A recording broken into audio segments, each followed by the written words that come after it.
Waa baay'ee jira jarana rakkoo jajjabdu jira. Dhageettanii jirtan. Abbaan Rabbi waa gurra isinirra kaa'e inuma dhagaya. Gurri gariin kama bilaashaattu jira beektanii.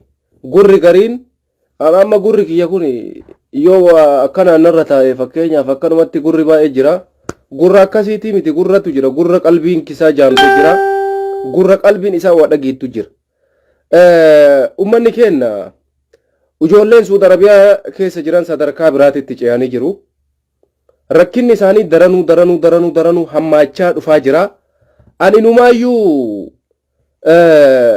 lukaaniin dheengadda gara Suudi Arabiyaatitti erganii waan mootummaan Tigraay waraana Abiyyi irratti hojjete ijoollee Suudi Arabiyaa irratti dandeettii isaa mul'isaa jira natti fakkaate. Fakkeenya kanaan dura yoo yaadattan Tigraay uummata Tigraay keessatti waraana Abiyyi Ahmad akka amma jarri ijoollee teenne Suudiin qabaa jirtu kanatti waraana Abiyyi Ahmad booji'aa ture waraanni Tigraay. Anamma wayita kaleessa ijoollee akkasitti duuba goranii shaxxeentumaa arkab jedhanii ijoollee makiinarra ol guuran san maali sila Suudi Arabiyaan maal taate rakkoo maaliitti mudate biyya san jedhaa ture. Amma haga jarri kun achi dhaqanii deebi'an haga bari'e kana nama saditu naa dawwalee Suudi Arabiyaa irraa jechuudha. Hundi isaaniitu ijoollee shamaraati. Ergaan isaan dabarfatan gaafa guyyaa 16 natti fakkaattee ji'a kana keessa mootummaan Suudi Arabiyaa labsii baasee jira. Isin warri nu bira hojjettanis jechuudha ijoollee dubartiiti beeka. Amma warra alaa itti dhiisa ka ijoollee dhiiraa teessan kaleessa illee rabumatu harkaa isin qaba riskiin teessan jiraannaan agarraa teettan sheer godhaa wanni waan jajjabaa ergaan ganama kana natti dhufe nu warra mana arabaa keessa dalagu miliyoona 1 adabamtu nuun jedhee jira mootummaan biyya kanaa seera baase.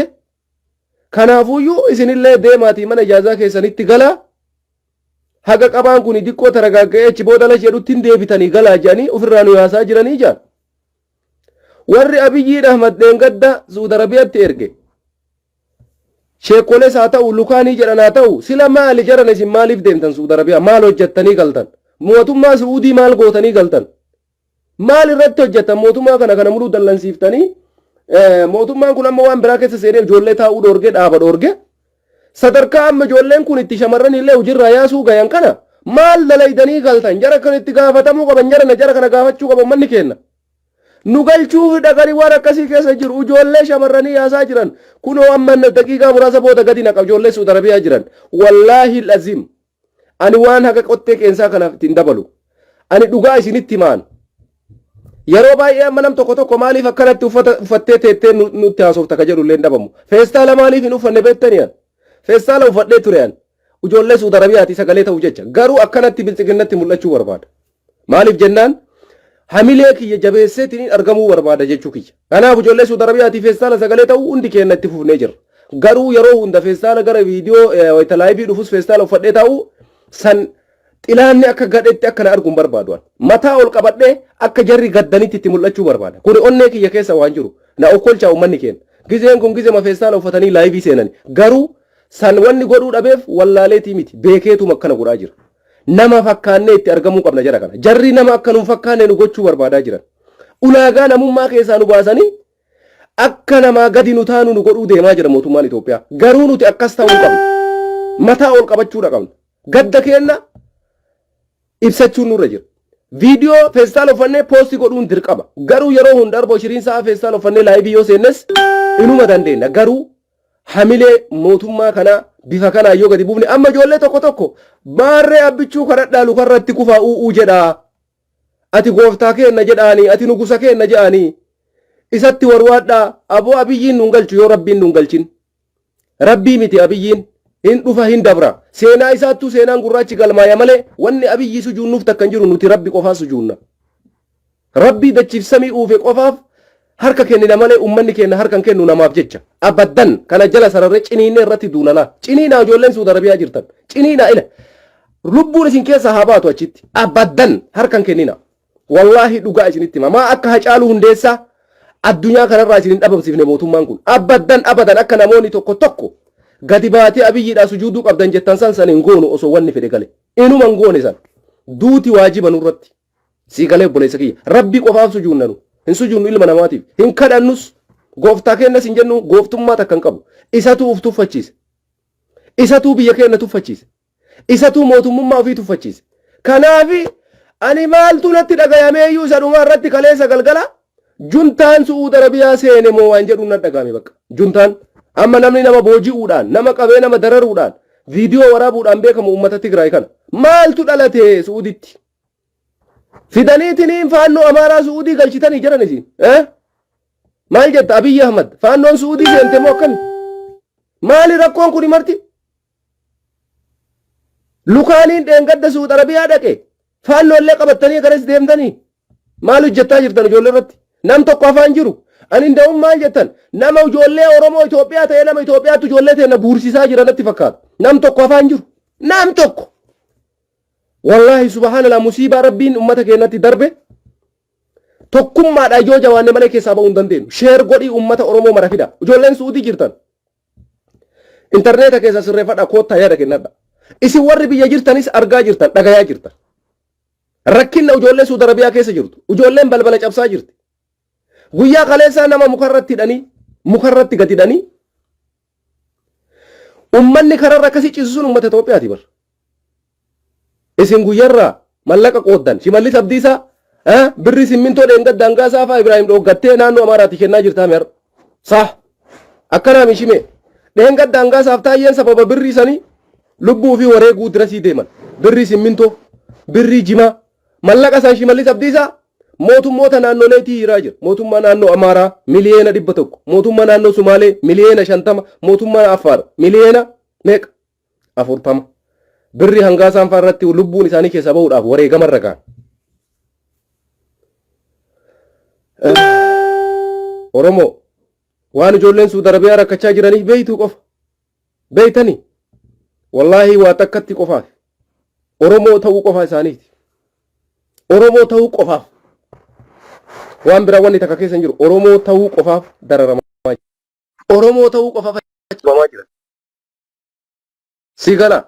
Oromoo ta'uu qofaaf achitti miidhamaa jiran. Dheengadda ajajoonni alaarraa deeman ministeerri mallaqaa maaliin isin jettan wanni Su'uudii dhaqeef dubbii kana itti micciiruudhaaf ijoollee kana jabeessuudha. Assalaamu alaikum wa rahmatullahi wa barakaatu. Assalaamu alaikum wa rahmatullahi wa barakaatu. Baga nagaan dhufte Su'uudirraa moo naannoo biriirraa? Suudiidhuma. Hayyee taate mee maaltu jira? Odeeffannoo maaltu jira? Maal keessa jirtu? Juntaan Su'uudii seene moo faannoo Su'uudii seene jechaa jiraayyuu an maali rakkoon kun maaliin akkanatti dubbiin isin ijjabatte? Faannoo naga Su'uud dirasii deemtee isin to'achuu jalqabde? Wallahi dubbiin nama dhibaa dhugaadha. Faannoon isheeneera. Faannoon isaan biyyaa karaa sawwaramaniif dhabamanii isaan biyyaa gara sawwaratan dhabanii naannoo isaan biyyanaa sawwaranne jedhaniiti.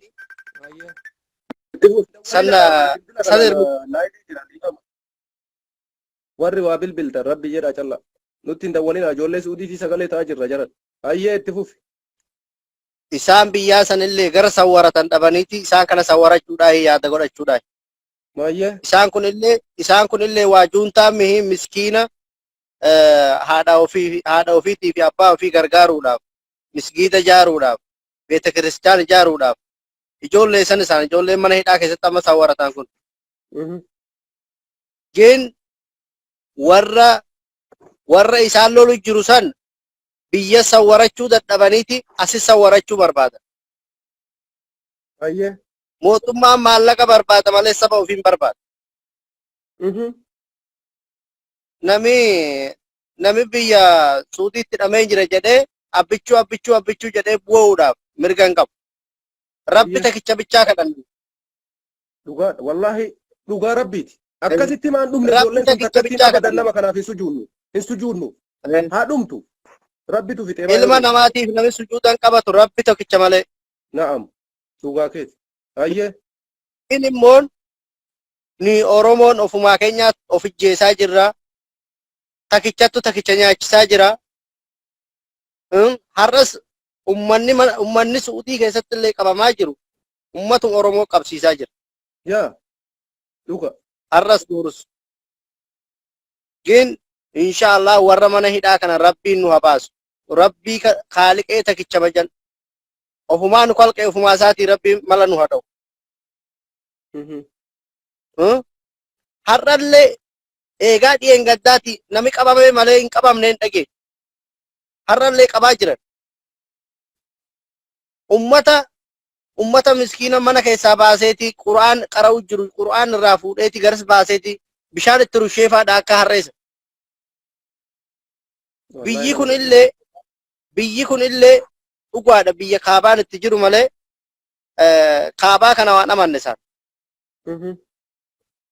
Isaan illee kaabaa kana arguu jiran malee kaabaan kun kaabaa itti fakkaanne giin ummata Oromootiif miskiinaaf rabbiin haa uwwaatu. Ni biyyatti illee dhiitamaa jirra beekamaadha. Durumaanuu dhiitamaa jiran. Giin isa biyyana dhiitamnurra biyyatti illee dhiitamuu nu wayyenneeti kaayyoo muranneeti ummata keenya nu gashaa jechaa jirra malee duruu dhiitamaa jiran. Inni garii karaa raggatamaa jira. Inni garii tumamaa jira. Inni garii ijarraa baqaa jira. Ni rabbumtu nu owwaatu. Rabbiin mana hidhaa kana keessa ummata miskiina nadhoolle daa'ima miidhamu kana yaa Rabbi yaa Geetaa kooti nu baasi. Amiin. Wallahi rakkina jabaa biyya kana keessa rakkina jabaa jira. Ni akka keenyaaf ani akka kiyyaaf amma murteeffadheen jira. Hidhamee jira. Waa har'a miqaatan murteeffadhe.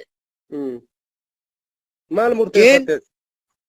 Wanni nani murteeffadhe akka hidhameeru akka ummata warra mana hidhaa feesaan uffachuu jiru kana akka nama uffatee sanitti tokkoffaa kiyyan of lakkaa'e. Maaliif cinqamee ol fiigee gad fiigee lubbuun kiyyatun ol fiigdee gad fiigdee akka isaaniitti akkan itti of abdadhee yoo amma fitanii deemanii na hidhan murteeffadheen jira. Cinqamuu hin danda'u.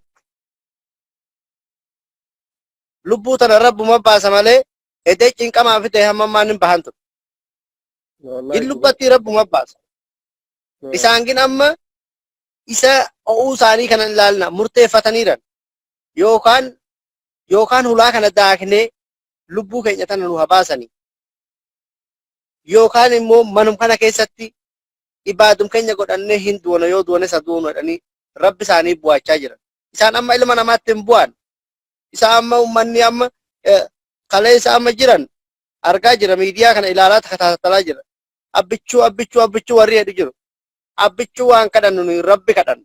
Jedhaa jiraniyyuu bari nu waayyuu fi haa jedhanii koottaa sujuudaaf jechuu jiru jammareeyyuu bar tokko namni tokko nu waayyuu abbichuu haa jennu ati nu gusa jennaanii jammaraniyyuu malee nama waan akkasii haasaa wargeen baay'ee nama gaddisiisa wanni akkasii.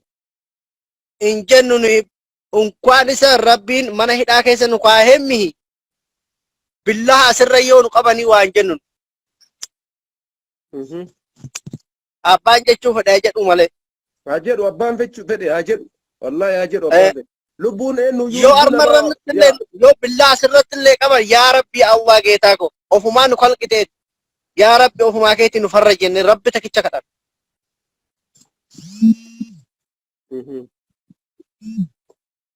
Malee waan ammanaa jira baay'ee galatoomaadha. Baga nagaan dhuftee dhagama. Nagaama baga nagaan na eegi. Hayyee mee giddubaan isa dhaabee yaada kee atis ibsadhume intarneetni fakkeenya irraa si baasuun mala waan taateef. Hayyee yaadne ni qabu baay'ee galatoomi Ahmad keenya.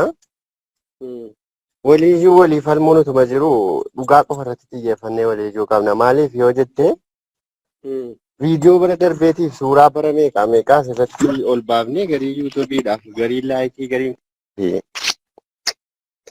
walfattanuun kun baay'ataadha. Tokkoffaa suuraan kaleessa namni gurguddaan guutuun gadhiisaa ture suuraan uummata dhume karaa daarii suni yoo xiqqaate irra waggaa torba. Abbaanii ilaaluu dandeessan googilii keessa deemsanii geerii ilaaluu dandeessu tokko. Lammaffaa amma akkuma kiyyaan kun jedhe suuraan amma nama bishaan itti nagu bishaan ho'aatti nagu nama qullaa dhaabanii jedhu viidiyoo bara 2019 Liiviyaa keessaati. Kun soba irratti xiyyeeffannee walii sagalee ta'uun hin barbaachisu gonkumaa. Inni dhugaan keenya iyyuu wanti nu taane iyyuu dubbatamee inni maaliif barbaachise laata sobni ittiin poostii gochuun asirratti ol baanii waliiyyuun Yoo dhugaarratti xiyyeeffanne rabbiillee nu gargaara. Isa nuti olamis tolee jennee isa nutti bade jechuu wayyaa natti fakkaata. Wanti kun immoo baay'ee baay'ataadha. Maali nama guddaallee xinneessaa jira. Tokkoffaa kaleessa namatti beekamaadha. Nama hojjettee ilaaltu nama meeqa suuraa kana poostii godhe dhugaa se'e. Garuu suuraan tuni abbaan sammuu qabaatee ilaale suuraa bara meeqaati. Yoo xiqqaate irra waggaa 7 oli. Nuti yeroo sana yamanii jirra. Kanaaf dhugaa qofa irratti haa xiyyeeffannu. Mee amma yaada ijoollee kana maal jettaree falli ijoollee kanaa maali? Mootummaan kun rakkina baay'ee numa argaa. Mee fotoon sun kijibaa ta'uu yoo jennu rakkoo san caalu hoo ta'u ijoollee dhiiga haqqisanii ka wareegamaa jiru ka wareegame deeggartu fallisee hidhaa guyyarraa qabaan baay'atte kana akkamitti ilaaltaati? Mootummaan kun maa cal'isee mee akkamitti ilaalta kana ishii tama dhugaa irraa haasa'i mee sun soba haa jennu. Wallaahi amma keenya amma kan nuti argaa jirru warra kaameraan irra jirudha malee warri kaameraan irra jirre warri kashaafaan nuti as keessaan ittiin haasaa jirru immoo kan akka itti of ajjeesu dhabee girgiddaa qotee girgiddaa harkaan waan harka jiruun qotee kaarabaa qabee of ajjeesaa nuti jira. Gara shumeetii kana fa'i jawaalli seenaan jiru waan ta'eedhaaf. Nuti argine qofa dubbataadha. Mootummaan kun argee dhabee arguun namne. Wallaahi kan argutti caasaa ilaa gubbaa ilaa jalaa nama argaa hin jirre jiru. Garuu maaliif akka callisee nuuf galuu didee garuu amma kana baajata dhabuufis miti kan mootummaan kun akka nu godhaanu nuti silaa namni as keessa jiru kan nama 5-6-7 galchuu danda'utu jira. Wallaalee akkasitti nu fatanaan jiru. Garuu amma furmaanni nuti qabnu akka yaada keenyaatti namni gurguddaan isin warri biyya alaa jirtanillee inni qabeenya qabullee inni asifistii ta'ellee guutuun nama irratti walii galee maallaqa keenyaan galfanna irratti yoon xiyyeeffan mootummaa kanatu kan kootiinan galchaa jedha jechuun gonkumaan kajeelamu. Kanaaf akka yaada gootti. Mallaquma saniinuu karaa mijjeessaan jiru qaama mootummaan Suudii duraanuyyuu parsantii guddaa ofii galcha. Mootummaa Itoophiyaattu karaa cufee bara. Mootummaan karaa cufuu kana amma amantooti. Akka nu moosa cufee hin jenne fakkeenyaaf deengadda uummanni kan keenya karaa dhufuun na beekee ni argee achirraa addee kana dhufe jala cufee jira nuun jedhan isas. Suudiitti cufe malee Itoophiyaa miti jedhan. Rakkoon akkamitti mallaqa buusa uummanni meeqa karaan osoo jiraate sila namni osoo marallee dadhabee mallaqni numa buufama. Garuu karaan hin jiru. Mootummaan Itoophiyaa karaa banaa hin jiru. Karaa itti cufe ijoolleen tun akkachi dhumtu barbaada. Gaafii kaleessa gaafatan akka itti deebi'ee dhageessee taame gaafii hayyoonni keenya abbootiin amantaa dhaqanii gaafatan 3 keessaa tokko gonkumaa jedhee lamanuu deebisee laman deebise tokko jireenyaan fooyyessaa jedhe. Jireenyi fooyya'uu dhiisuu warra mana hidhaa gaafadhaa. Ittuu nutti bade malee ittuu nutti wanti fooyya'e hin jiru jedhanii dubbataaru jarri. Egaa jiilli kun dhufe nutti bade malee wanti nutti fooyya'e hin jiru jedhan. Garuu gaafii gaafatame keessa tokko warra mana hidhaatti nuu fooyyessaa bishaan dhugaatiitii fi uffannaa jalaatti nuu kenna hanga galfannu jedhan tokko kana ishi jedhee deebise. Lammaffaa warra bakkee jiru kana hanga nuti warra kana jalaa galfannutti hundee ni galfanna karaa seera qabeessaan jennaan gonkuma wanti irraa na dhorku hin jiru karoorri kan koo karooraa jedhe okee kana yookiin guyyaa 6 fi yookiin guyyaa 4 as keessaa nu funaanuudhaaf. Inni sadaffaa immoo uummata kan koo kana na gargaarii nan galfadhaa jennaan kana mootti mari'adheen sinitti maa jedhe. Kan keenya gonkuma rakkina irratti nutti dabalamaa jira malee omaa fooyyeen tokko illee hin jiru. Fooyyeen utuu kan jiraatu ta'e yeroo gaafiin kun gaafatamu ijoollee warra mana burra bakkee kana nan qaba jedhellee siraa warra manadhaa jiru nuuf fooyyessuudha garuu mee akka itti fooyya'eef akka itti dhiise warruma mana hidhaa beeka garuu kana gaafiin kan keenya tokkollee deebiin argane tokkollee akkasi kanaafuu furmaanni kan keenya rabbuu marka jira. Obboleessi keenya ka amma dhuftee mee itti fufi atis yaada kee ka amma seente. أولا السلام عليكم ورحمة الله وبركاته. وعليكم وعليكم السلام السلام ورحمة الله وبركاته. وبركاته يا أحمد ربي جزاك يا عبيد ووايد ودي الرجل ربين يا دمرادك يا جو ونجرو وبركاته يا بيت أجمل على مكانامي وروني كاميرا أفجرني chance يويك أبغى نفكر وجولني كشافا كم نجرا ما هي داخلين كيف kunniin akkam keessa akka jiru isaaniif rabbi walirraa beeka. Ammas ijoolleen shamarranii warri hidhaa jiran akkam jiran laata? Ka ilmi dhiiraa akkana ta'u ijoollee shamarranii akka isaan jiran rabbumattu beeka. Ka carraan ilma dhiiraa kana gahe jechuudha. Wanni kun xiyyeeffannaan gara ijoollee shamarraatiin osoo kennamee dasna'edha. Garuu jarri hin argatan. Amma ijoolleen dhiiraa gam tokko siistama fayyadaman osoo baangaaliin illee maallaqa guddaa fidan malee beeksisa teessifachuu hin danda'amin argamtaa akka waan keessa jiran ibsuu hin danda'ama. garuu ijoolleen shamarranii hin argatanii siistama kanas hin dhufuuf baay'inaan namaanuu hin arganii waan kana ta'eef ta'e nama rabbummaan haa dubbatu irra caalaa beekte gara namaatiin abdiin hin jiru gara rabbiitiin du'aa'iidha nu kadhaati taani furmaanni yoo gara galchaa ta'e galchaa irratti mallaqaa miti murteessaan osoo karaan baname namni kuni ka osoo hin qabamin badee jiru tokkochi hafuun barbaadu nama hin galu jedhu argitu hin galaa malee biyya kanatti osoo tanuma karaan baname. Ammoo warroonni mana hidhaa jiranuu nuyyuu hin galchina osoo karaan baname nam tokko namni hin galcha. Obboleessa isaatu achi keessa jira. Obboleettii isaatu achi keessa jira namni nama ofiin dhiisu mana hidhaa keessa jechuudha. Kana man qabne ammoo mootummaan hagam tokko osoo furmaata itti godhe dasneedhaaf garuu mootummaan nama dhagahu hin jiru. Waan kana ta'eefuu du'aayiwanuu godhaati irra caalatti ammoo furmaanni osoo kenname amma naannawa Makkaa irratti irra caalatti Jidda kanneen mallaqaan galchine mallaqa ijoollee guuranii gurfaa qayyarantu jira. Amma dallaalonni warroonni karra eeganii fi ambaasuma keessa namoonni tokko walii galanii nama wannaan eegamu jira akkasii mallaqa riyaala 2,500 gaafatanii gurfaa qayyaran namni galee jira jedhanii anama mataan kiyya ilma abbeera kiyyaatu achi keessa jira inni galee jedhanii balba wanna qayyaran bilbila irraa fuudhan haga ammaa eessa akka bu'e agarra. Bootaa isaa qayyaran jechuudha. Gurfaa nu qayyaranii jiranii gurfaa akkana iddoo itti hidhaman lakkoofsa akkana raaga lakkoofsa akkan nu qayyaranii jiran jedhe shubeessi Jiddaa jiran. Amma inni eessa akka jedhamu diqqaatee guyyaa 22 tana buutee isaan agarree bilbila kashaa fayyuu harkaa guuranii kashaafni takkattiin ta'asii riyaala 70 bitamtu jarri 300 seensifatan. Haalli kunillee hin jira ambaasiidha ammoo ambaasiin isin galchinaa jirri akkana kafaladha jedhee ammoo ijoollee itti ergamee mallaqni jara bira ga'ee gurfaa irraa qayyaranii kun galee kaan maa nama ergadha nama hin ergattanii mallaqa kun kuuwwan warri gaaf kan kafalate galeedhamee haala sanillee jiraatu jiranii ammoo kana ambaasiitiin keessaa warri mudiiranii quba qabanii hin qabanii Allahu aalam garuu shurxaa fi ijoolleen mana ambaasii keessa hojjetan nam tokko siistama akkanaa fayyadamanii uummata gara naannoo jirataa jiranii yaanni kiyya kanuma. Ayyee galatoomii fayyaa ta'ii ulfaadhu yaada nuu kennu keeti. Yalla obboleessa welcome obboleessa baga nagaan dhufte.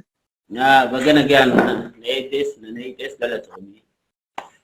Maal si fakkaate obboleessa kiyya rakkoon jirtu rakkoon tokkoffaan rakkoon mootu laal jaalannus jibbinus kana irra deddeebi'eeti yeroo baay'ees dubbachuu jira mootummaa Itoophiyaa malee mootummaa Saudi Arabiyaa bira hin jirtu rakkoon wal dhibdeen isaan lameen jidduu jirtu lammii fixuu hin qabdu rakkina isaan jidduu jiru otoo mootummaan Itoophiyaa laal maalirraa dubbii diddimna otoo lammii isaatiif yaade osoo ummata kana lammii kanaaf quuqame har'a Saudi Arabiyaan waan feete dhimma feete irraa dhabdullee egaa akka fedhe tahee silaa itti dhiyaatee agartee isaanii wajjin reeshiina uumee rakkina jiru san waliin haasa'ama Saudi Arabiyaan waan rakkina isaan lameen jidduu jiru rakkina Abiy Ahmadii fi rakkina Salmaan jidduu jiruu fi joolleen haala hamaa kana keessa seenuu jirti. Suudiin haga feete hammaatullee naas himaati. Hanga feete yoo hammaattellee dhiifama takka. Rakkoon qabu sirreeffatu. Haga feete yoo hammaattellee jechuudha Suudiin afataa fi uffata sin dhoobu. Ani yeroo sadiin achitti dhabisitiin himaati. Yeroo mallasaa jechuudha. Yoo dhabdee baxxaaniyaa xixiqqaa kan Bangaalii nutti gurgurtuu jira. Gaafa akkam namni baay'atee jettu qaraaree akkanaaf yeroo bahe baxxaaniyaa kun bula jechuudha. Bangaaliin fiddee nu gurgurti. Kan alatti qarshi 10 bitteeti nu bira qarshi 30 gurgurti. Haa gurgurtu. Haala santu ture. Amma sunillee dhoorkiteeti jettu Suudiin miikaawuu dho'isaadhaan Bangaaliin itti gurgurti ijoolletti. kuni maaliifi ati denki wanta ka wanni beekuu qabdu bangaali huccuu sanillee wanni dhoorkiteef rakkoon eessa jirtii bakka kana sii galuu qaba dhaggeeffadhu sileeni maatii obboleessa kiyya.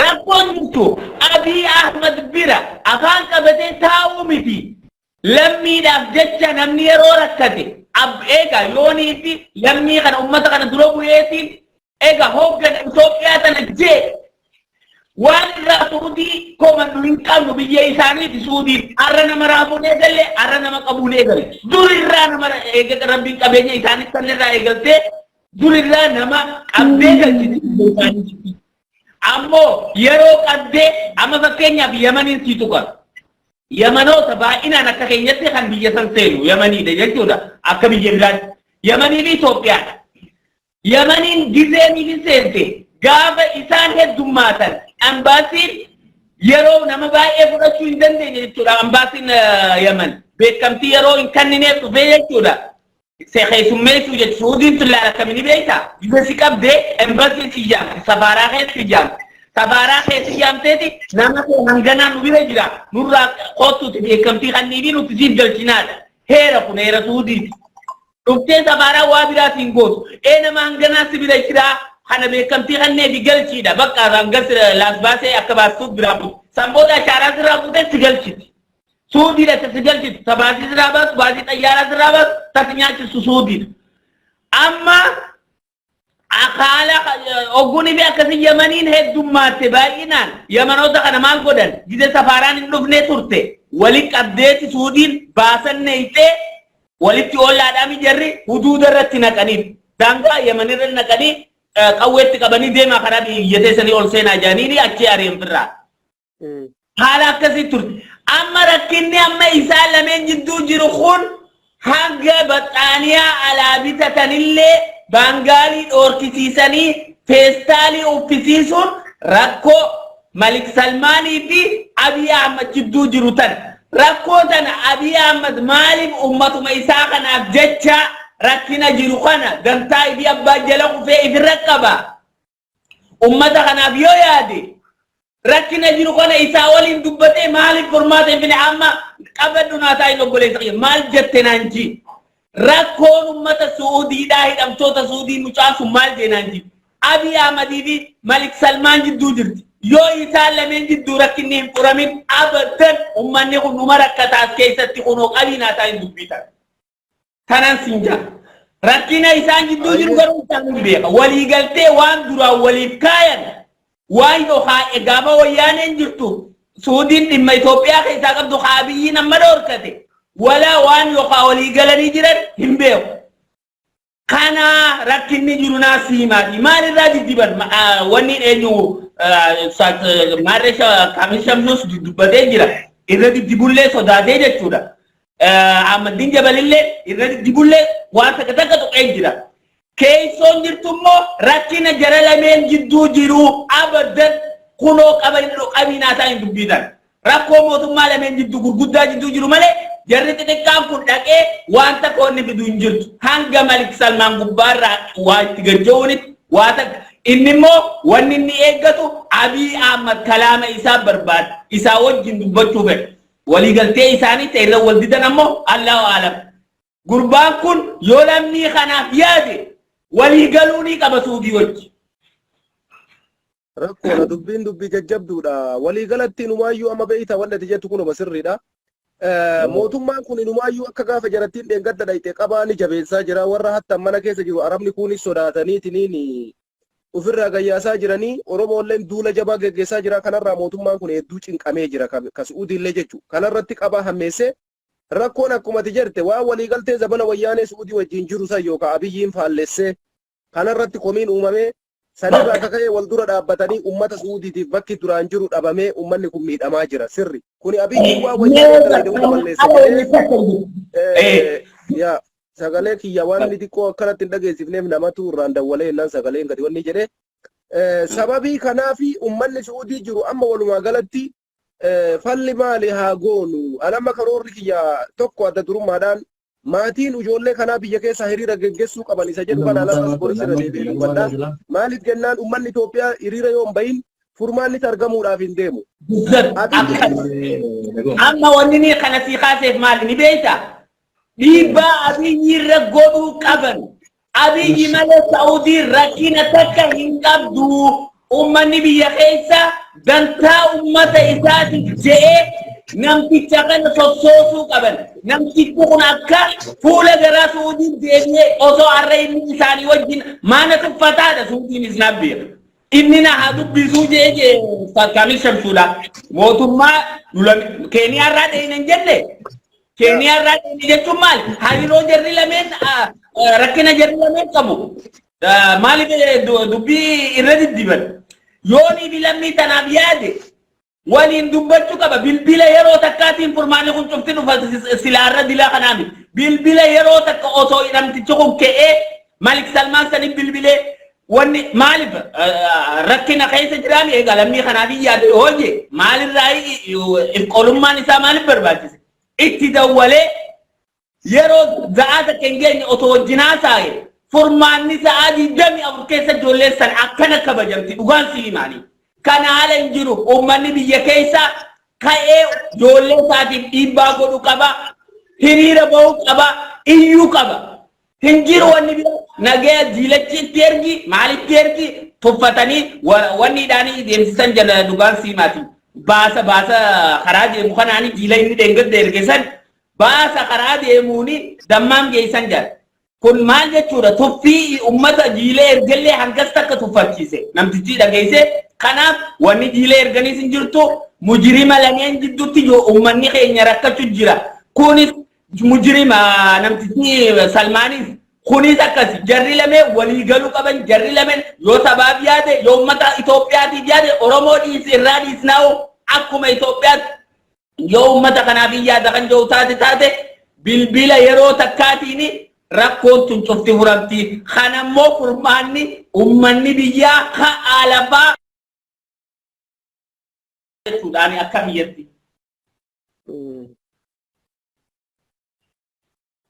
Yaani Turkii si qabe amma yaada keetti fufi intarneeta jidduun si qabe. Waan hin jee dhageessee sifin himaati. Akkuma naga ammaa sin jee rakkina jara lameeniitiin sin jee rakkina mujirima lamaan jidduutti uummanni keenya rakkamu jira. Malik Salmaanis akka Abiyyis akka jarri lameen immoo wal dorgommii jiran. Inni naa dubbisuudha. Malik Salmaanis wanni hin jiru. Utuu ka'ee quuqamni itti jiraate rakkina qabu wanni irraa irratu hin jiru. Itti dawwalee yoo daqiiqaa muraasa tokko hojjaasaa'e har'a ijoolleen tun akkana dila kana hin mudatu. Lammiidhaaf yaada yoo kan jiru taate Abiy Ahmad siyaasaaf osoo siyaasaadhaaf hin ta'in akkuma nama dhuunfaa tokkotti dubbii jallattee lama laaltu laallee agarra waan taateef itti dawwalee wajjin haasaa'ee rakkina jiru hariiroo isaan jidduu jiru waan jiru isa wajjin yoo haasawan ijoollee kabajaa argatti yeroo gabaabaa keessatti torbii tokko keessatti guuramtee dhumti. Taraa sadiin dhaabee biyya san keessatti hin jiru haalli kun haala akkanaa hin agarre. Baangaali yoo akkam kumbulli wanni uffatan mana keessaa wal geeruu hanqatellee baangaalitu fidee nu gurgurata. Sunillee ni dhoorkan. Kun maaliif? Rakkina isaan lameen jidduu jiru obboleessa kiyya maaliif uummanni diddibaa godha? Iyyaan oolinaa yaa Oromoo. Haa biyya keessa uummata kaasaa Abiy Ahmad irra dhiibbaa godha haa dubbisu namicha Malik Salmaan haa dubbisu. Hayya. Yaa amma yaannummaan ani kaayee yaadni furmaata isa kana qofa anis yaada kana irraan socho'u uummanni bahee dhiisee uummanni biyyaa mootummaan kun dhagaysiisima yeroo waraana geggeessu sangaa fidaa jedhaan mallaqa fidaa jedhaan gibira fidaa jedhaan har'a yeroo ijoolleen Suudi Arabiyaa dhumtu uummanni kun maaliif mootummaa kanaan ijoollee duutu tana maaliif nutti ilaalta jedhee maaf itti gaafachuu dadhabeedha. Dhageeffatu sinima amma namni keenya maal jaa yoo maalleeyni maarreetti hellee nutuu kafallaa yoo maalleeyni akkas ta'ellee yaa jara keenya dhugaa walii himoo wayyaadhaa hin danda'amu ni ulfaata haalli san hin danda'amu maaliif yoo har'a nama haala saniin nama haga tokko galchitan yoo galchanillee nama haga tokko galchan nama dila san galchuun hin danda'amu xayyaararraa maallaqa nama tokkorraa maallaqa guddaatu baa dhaggeeffadha sun hin danda'amu. Sun kan godhu mootummaan Suudii waan haaraa miti. Kunoo an amma dawwaleetiin Yamanoota achi jiru dubbiseetiin jira. dhiiroo wanni kun maali amma bilaajitti amma kana siin hin jenne dhiiroo tarii suudiin waan haaraa biddee akkuma waliigalaatti yoon jeelaale hin jiru Paakistaan galu jirti Bangladesh galu jirti taqabamte Yamanin guyyaadha akka galaana seen akkasuma galti kuni rakkina isaan keessa jiru abadan rakkoo tana kan furuu danda'u Abiy Ahmed namtichi mujrimni hin arrabsinu mee ilma abbaa gadaa eega yaa ilma abbaa gadaa yaa mootii keenyaan jaanga inumaatu maalim namni gizee rakkate waan fedhe jaa beeyte yaa mootii keenya yaa mootii saddeettaffaa keenya ka'ii lafaa ummata kanaaf yoo yaadde ummata kanaaf fala barbaadiin jaanan akka kiyyatti laa nin jedhu kana si wajjin Nadinja maalif namni rakkate waan fedhe rakkoon bakka fedhe sineeti obboleessa kiyya maal godhi jetta duba maal godhi jetta maa mootummaan kun mootummaa ummataati jedheni dirqama nama sadee garuu qofa bulchuu qaba hin duuba mee ammalal jiila maarree maali kuni bu'aa akka hin finne laalleeti agarra rakkina bakka jirtu tana isa bira waan ta'eef jecha mujrima lameen jidduutti miskiinni uummanni keenya maaliif dhuma ayyee galatoomi bareeda yaadni keellee ijoollee miidhamanii fi mee obboleettii teennaa yaada kennee itti deebitaa yoo carraa argatte turii namni biraa gaseen obboleettii teenna baga nagaan dhufte baga nagaan eeddeen mee maaltu jira suudii yoo jiraatte waan keessa jirtanii fi waan amma uummanni itti jiru uummata keenyaa ibsii uummata biyyaatiifis wanti keessa jirru Amadi wantuma amma dubbataa jiru kuma dubbataa jiran kana nutis biyyuma kana keessa jirra akka fakkeenya dhuunfaa kiyyaatitti biyyuma Suudii tana keessa Riyaad keessa jira wanti jedhamu kun hundi dhugaadha ummata kana akka galchuu qabu mootummaa jedhaani dirqama mootummaadha wanti jiru akka dhuunfaa kiyyaatti jechuudhaan baatii 8 dura ana booyuu mana madaamii taa'ee booyuu ani isin argu isin kaameraa keessan argiti na fakkaata halkan illee booyaa bulee ijoollee wayii duuteetiin bakka hedduutti na dhuftee maal taate naan jettee na gaafatte yoggaa na gaafattu kana akkana biyyi keessan kun rakkoodha biyyi kennallee rakkoo asittillee rakkoo jennaan mootummaa biyya keessaniitti fudhatuu dhabe malee beekii haadhattiin nama barate nama waa beekuu nama waa dubbisu nama waa argu mootummaa keessantu fudhachuu dhabee malee kennaa miti naan jette hagas dila rakkoo mootummaa kennaati jedhee ammallee itti deddeebee haasa'ee boo'ee jennaan waan biyya Masrii laga Abbaayifa irra waan akkas fakkaate bari waan dokumentii akkana irra walii galuu dhabanii rakkoo hagana cimaati jidduu kana jira midhaan tunurraa citeen ooyyuu gargaarsa achi biqiltuu nu dhufu nurraa citee akkana godhaaraa eega uf danda'ee uf haa danda'u ka jedhu rakkoo kana jidduu jira jetteeti akka nama tokkooti na himte akka nama tokkooti baatii 8 dura jechuudha qaama manuma amma jiru kana jiraan natti himte wanta deebisuuf hin argine beeka sanillee garuu anirraa hin beeku san siyaasaa guddaan beeku garuu ijoolleen keenya as keessa hidhamaaranii as keessa dhumaaranii as keessa kan fakkaata hedduu isaanii jennaan waan akkasii naa kaafti wanti kuni mootummaa ilaallataa nama mana hidhaa jiru san dachaa ka ala jiru ka hidhamee jiru meeqa kamtu jira ka dhala ufiitii adda bahee ka dhala ufii dhabee kun daa'imti isii hidhamtee isii usuu mana hujii jirtu akkasi gara badanii qabeenya ufiitiin gara badee ilmi namaa bututee jedhe rakkoon kun rakkoo mootummaa lamaaniiti ani mootummaa biyya kana inumaayyuu hin komadhu ijoollee teenna baadiyaa mara keessatti dhumaa jirtu isaantu shaffanee wal gargaaraa jira uf jala qabatanii uduu jedhan balbalattan kookka'anii baadiyaa hunda keessaa guuraa jiran rakkoon kun rakkoo mootummaa rakkoo siyaasaa ta'e rakkoo biraa ummata kanarraa qabaate rakkoo mootummaati malee rakkoo biraatiin jedhu ana akka mataa kiyyaatti qoqqee waa baay'ee arga uduu mootummaa ummata kana naagalcha akka bara mallasii nam tokko yoo du'e nama sadii hin gaafatu nama kiyya naagalcha uduu jedhe indum mootummaa kanatu iyyuu kadhataaraayyuu fudhadhaa jedhee uummata keessan akkamiin namni uummata ofii hin fudhanne uduu uummanni kun bu'aallee isaa qaba bu'aallee uduu alaallee haa kafalatee galu jedhee karaa banee jedhee akkanatti namni hidhamee walirra hin taa'u kun mana hidhaa hin taa'u kun hin dhumu uummanni kun kumni dhibbaa ka jedhan kun uduu hadha gayyaasanii galanii uummanni kun kumni 50 hin bayyanatan jedhu maaliif uummata qorraa fi beelaa fi waa maraan bututee jedhe obboleessi keenya qamma dubbataa ture dhugaa isaati nama as keessaa fira qabnaa obboleeyyan qabnaa nama dhiigaa qabnaa yoo waa erginaaf jennee warri dalagan akka erginuu hin qabnu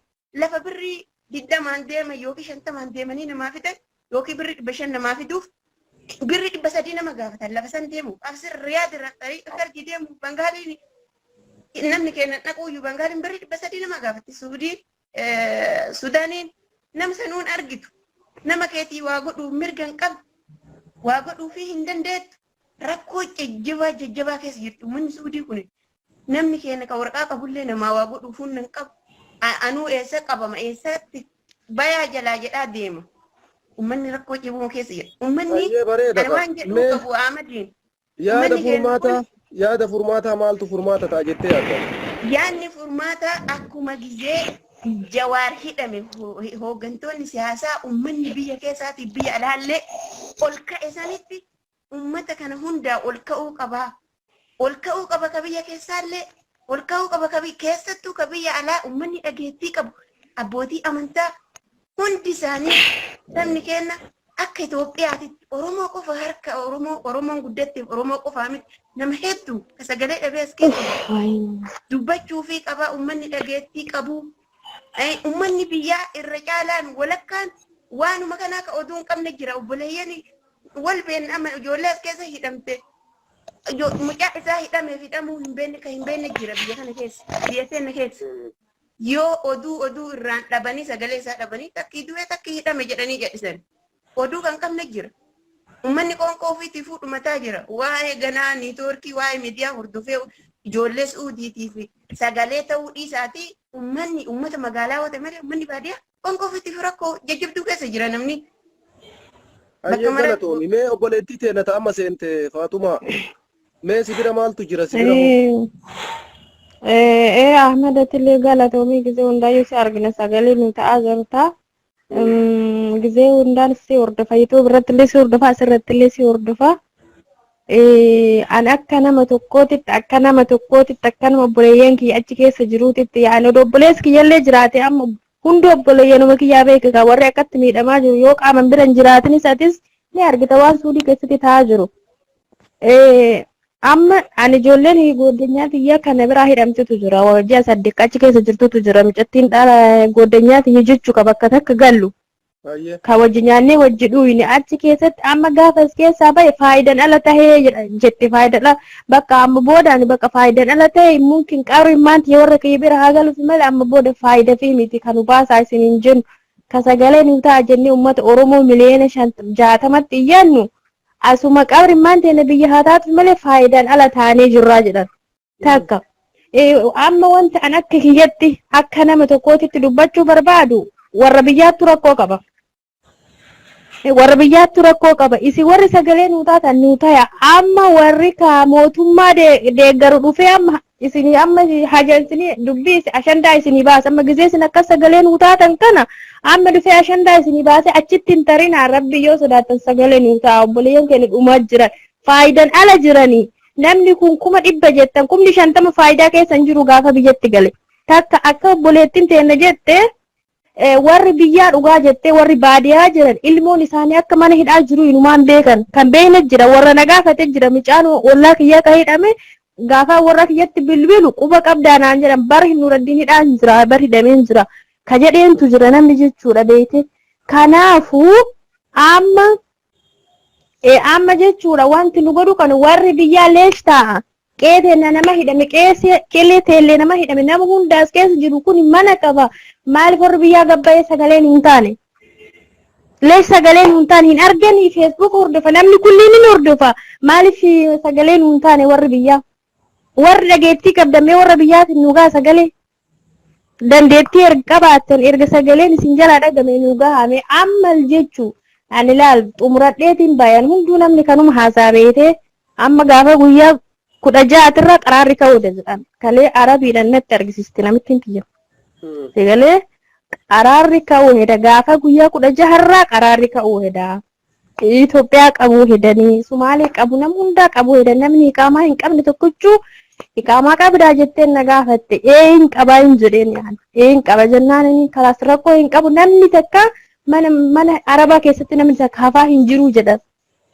Odoo kun akkanatti shiimoo akkuma ijoollee yamanii san nu godhuuf deemanii beekaa odoo kun akkanatti taa'u sayyoo irratti qabamee maal faayidaan kenna ree warri biyyaa nuun iyyin warri mootummaa ofiin jedhu warri mootummaa haa akkamati jette mootummaa warra sadii garbichaa bulchaa nuhoo maal taane maal balleessine nu warri biyya arabaa jiru bar masgiida ijaarreet bataskaana ijaarreet rakkataa qarqaarreetini nama kufe lafaa ol qabuut turte birriin teena maali amma maaltu bade kan hunda dalaguut turte mallee inni teena har'a gaafa nu rakkane namni nu qarqaaru hin jiru maaliif dhabame namni nu qarqaaru maaf dhabame maaf dhabne nama isin malee warra miidiyaa irraa dhageetti qabdan malee maa nama dhabne rakkataan birrii teennatti oole ka abbaa makiinaa hin ta'in abbaa mana abbaa qotilee abbaa mana citarraa qorqoorrootti qayyarate marti har'a birrii teennatti oole nu har'a maaliif duune du'aa kaafne maaliif duune nu kanaafiyyuu andi tanumaan fixadhee warri su'uu laal warri mana jaazaa jirtan isin laal warri dhage itti maatillee laal Ahmed warri mana jirtan mana arabaa deemaa ofirraa inshallah ijoolleen dheengadda kalee qaban yarana dawwalte inumaayyuu deemi mana ijaazaa keetiitti galii miliyoona takka qabneen kafalluu gisee qabaan kulla shedhe deebitanuun jechaa jiru guyyaa 16 madi jedhu nurra ofirraa nu yaasaa jirti sodaattee araboonni garigariin jechaa jiran kunummaa nama musiibaa guddaa kaanaan galinaan jennaan hin qabaa hin jedheen argite galinaan jette namittiin itti bilbileetiin nama dalagaa kana na galchetti akkana naan jedhan jennaan itti dubbachiisa malee galinaan jedhan nanallee arra sana galii bor yookiin har'a galii jedhan guyyaa 16 yomsittaa jedhan akka arabaatitti hin beekaa guyyaa 16 booda kalaas musiibaa hin taanetu suuditti bude dheengaddi ijoollee qaban ijoollee ani beeku qaban jechuudha. Akka bijaama hirriba kaaten deemte homaa xaraa takkittidha huccuu tana takkitti gajjetteen fuudhan akkasii gadi jalaa bittinneessanii nafsa isii bichaan akkatti keessa ol kaatee deemte. Nu hoo uffata qabaannes hin fudhannu yoo warqii qabaannes hin fudhannu yoo mallaqa qabaannes hin fudhannu nu yoo kadhageetti qabu taate uummanni biyyaa haadhaaf abbaan kenna gartee haadhaaf abbaan obboleessi kenna namni amballee kakalee rakkadhe ijoolleen biyya arabaatirra fayyadame mana natti ijaarte jedhe yoo rabbiin sodaate nu haa iyyuu bakka wanni biraa wanni jennu takka illee hin jiru bas rabbii taani sabab uummanni sababaa nu haa ta'u ayyaatillee gallatoomish. Okay, obboleettiti ati yoo mee maal jetta sadhumaa irratti waan dhaamattu mee maal yaanni kee atis yoo mana warra iqaamaa qabu kana keessa moo warruma iqaamaa hin qabne? Ani wanti irra dabalullee hin jiru nullee warruma kana keessa jirra iqaamaan kenna rabbuma kan qabne ka qabullee tokkuma. Yaa garuu dhaamsi yaani akka nama tokkooti akkuma obboleettiin teenna jette namni mana jiru akka dalagaa ofii barbaadatee manatti hin deebine gatii xiqqoon illee ta'uu maatii amalan qabeessa hin taane illee yoo bira qabee mataa ofii qaqqabatee haala ofii tolchee yeroo dabarfachuu qabaa rakkoo kana galuu irra manuma hojii sanitti waa hundaa dabarsitu gaariidha jedheetiin dhaama obboleeyyan teenna warroota nu dhageeffatatti illee nu himi. Kabira ammoo wanti dabaluu barbaadu wanti dubbatameera yaa'u warri dhageettii qabanii akkuma siin jedhe sana akkuma gisee jawaariin namni irra keessaa biyya alaarraallee keessaa falaallee ol ka'an sanitti ummata kana ummanni kun beeka as keessaa barsiisa as keessaa sheeka as keessa jira nama sammuu qabu as keessaa ijoollee qofaa miti namni umrii 16 haga umrii 60 as keessa jira manguddoota as keessa jira kanaaf jecha akkuma gisee jawaarii sanii namni hundinuu biyya keessaa fi alaallee hirmaachuu qabaa rakkoon kun rakkoo mootummaati keessattuu rakkoo mootummaa Itoophiyaati utuu inni dubbatee uummanni kun hin galchaa suudii ani akkasumarallee rakkoo qabdin jedhu uummata kana hunda baadhattee rakkoo qabdi jedhanillee nama murteessuu miti biyyi hambaa biyyuma namaati namni biyyuu fi qulqulleeffata suudii hadhaa miti kaleessallee gizee nu dhalannillee kanuma hojjetaa turte ummata biyya isaanii seenaa akka gizeetiif dalagate ofirraa galchaatumaan turte kanaaf lammii ofiiti abbaa ta'a saa abbaan gaafa cabse ormii ija balleessaa ka jedhan sanii hankanuma wanti dubbachuu barbaada. Ayyee galatoomi. Waan dandeenyeen iyyaatuma jirra rabbiin isin bira haa jiraatu furmaata rabbumatu fidaa ijoolleelleen rabbi isaa kadhataatuma jirti rabbi guyyaa jedhe jalumaa dhagaa guyyaa rabbi jedhe numa galuu abshiir isin akkasitti beekannoo godhaa akka dandeettaniin ergaa keessanii mata wanti jechuu barbaadaa. barbaadu ka biraallee amma wanti miidiyaa kanarra yoo argite amma mucayyoo wayii miidiyaa kanarra mubaarakitti bilbiltee himaa turte. Yaa garaa dhiitanii waa daa'ima garaa lamaa Riiqa kan tarji'ee isii daa'ima waggaa tokko harkaa qabdu isa ji'a ulfa ji'a lamaa dhiitanii narraa baasanii daa'ima keessa akka itti irraa qayyaradhuun labiyyatti waan garaa nama nyaatu olamaa biraan naagaa jedha sagalee yoo san dhageet wallaahi jiruun tun nama jibbisiisti baay'istee nama ulfaatti.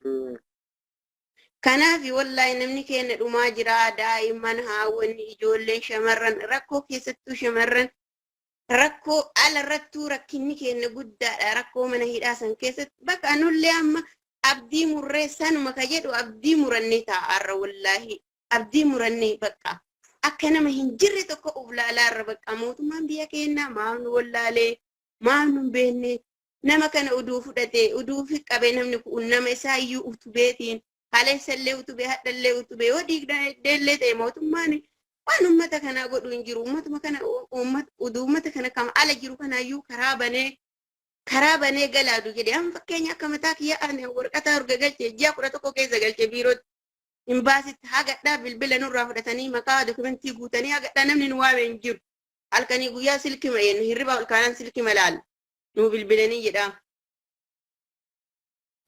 Biyya galuuf moo? Dura galmeessaa turan ijoollee baay'ee galmeessaa turanii wannaadhaan haa galaniif kafalatanii ka bishaaniif dhufeef ka xiyyaaraan dhufellee.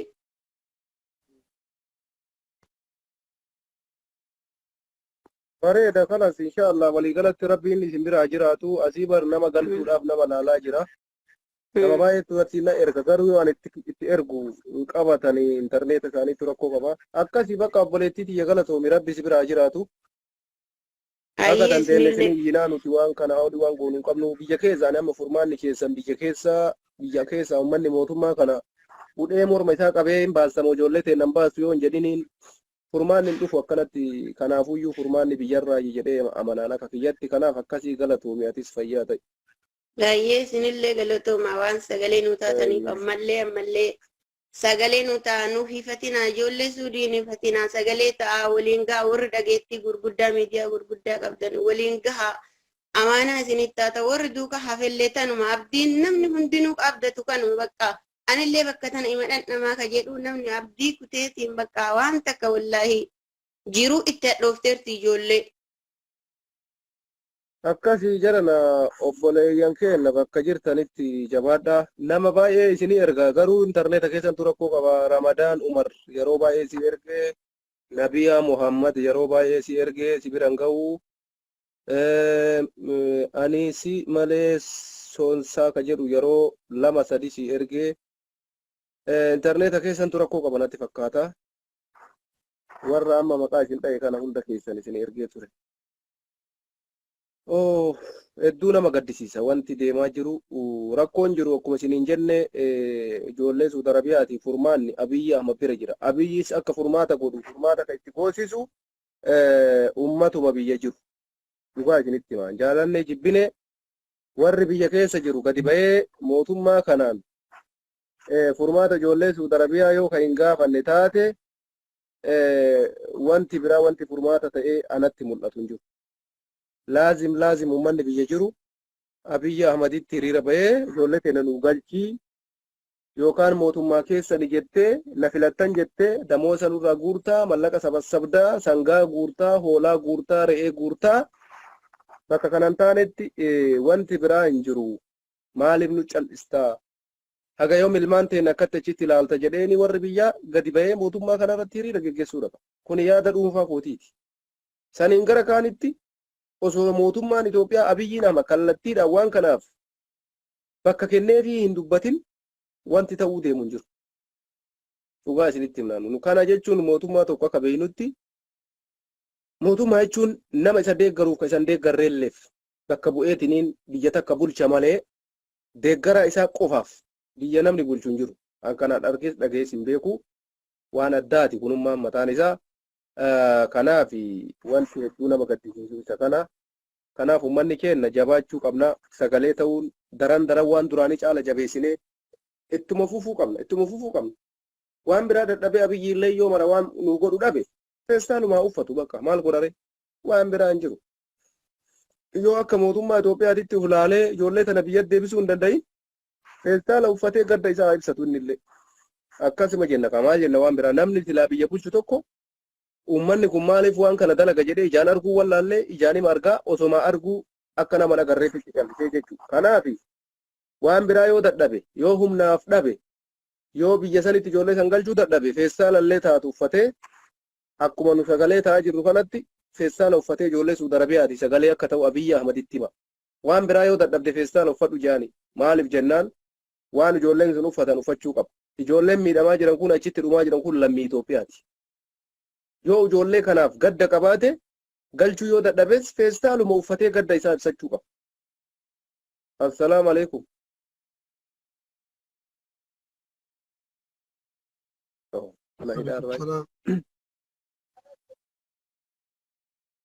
Sarraayi mana hidhaati moo? Mana hidhaa Suudi Arabiyaa irraa. Amiin. Subhaanallah yaa akhi rakkoon akkuma isin jabaatetti jira miti akkamii maal keessa jirtan?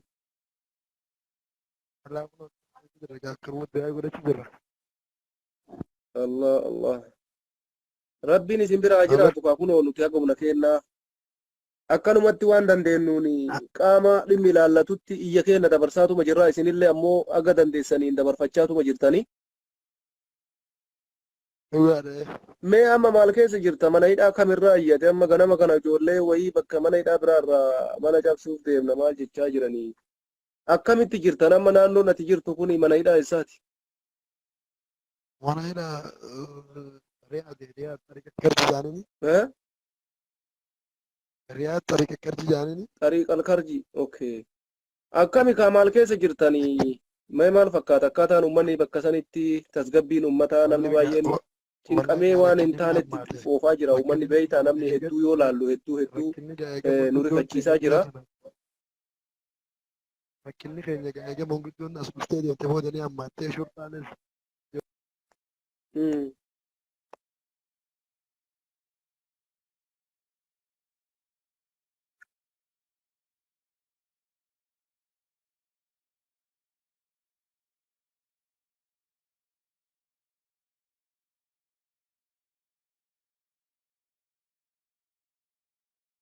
Ayyee.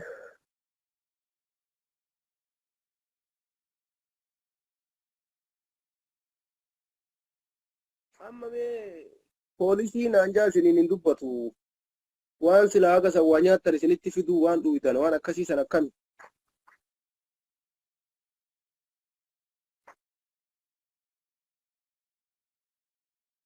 Sagaleetu xiqqoo beektaa sagaleen kee akka malee addaan ciccitaa.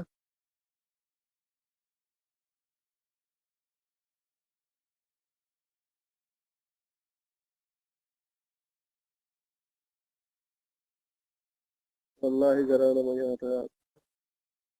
Hedduu garaan nu badee jira abboo. Ahmad, dhageessu.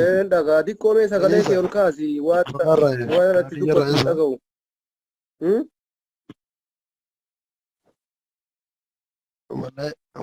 Wallahi Ahmad kiyya. Sagalee kee xiqqoo wayita dubbattu sagalee ol nuu qabimee wayita haasoftu xiqqoo isiin dhaga'amu.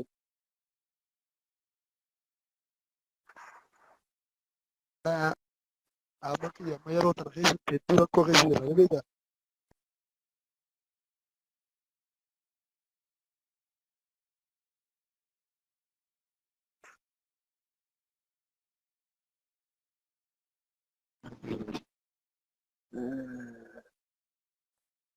Abshir bar namaatu sheekaa du'aa godhu jiraafin ayyee saniifin qaqqabeete. Ahmad. Ni daga jabaadha wannummaan isinii furmaata fiduu du'aayisanii du'aayii waa mara caalaa isinii furmaata du'aayitti jabaadha du'aayin inshallah rabbi jedhee numa baatani du'aayi ma jabaadha argaa jira nama Amin. du'aayi kadhataa jiru argu jiru. Gaya warra jiranitti. Amin. Amin. Ahmad.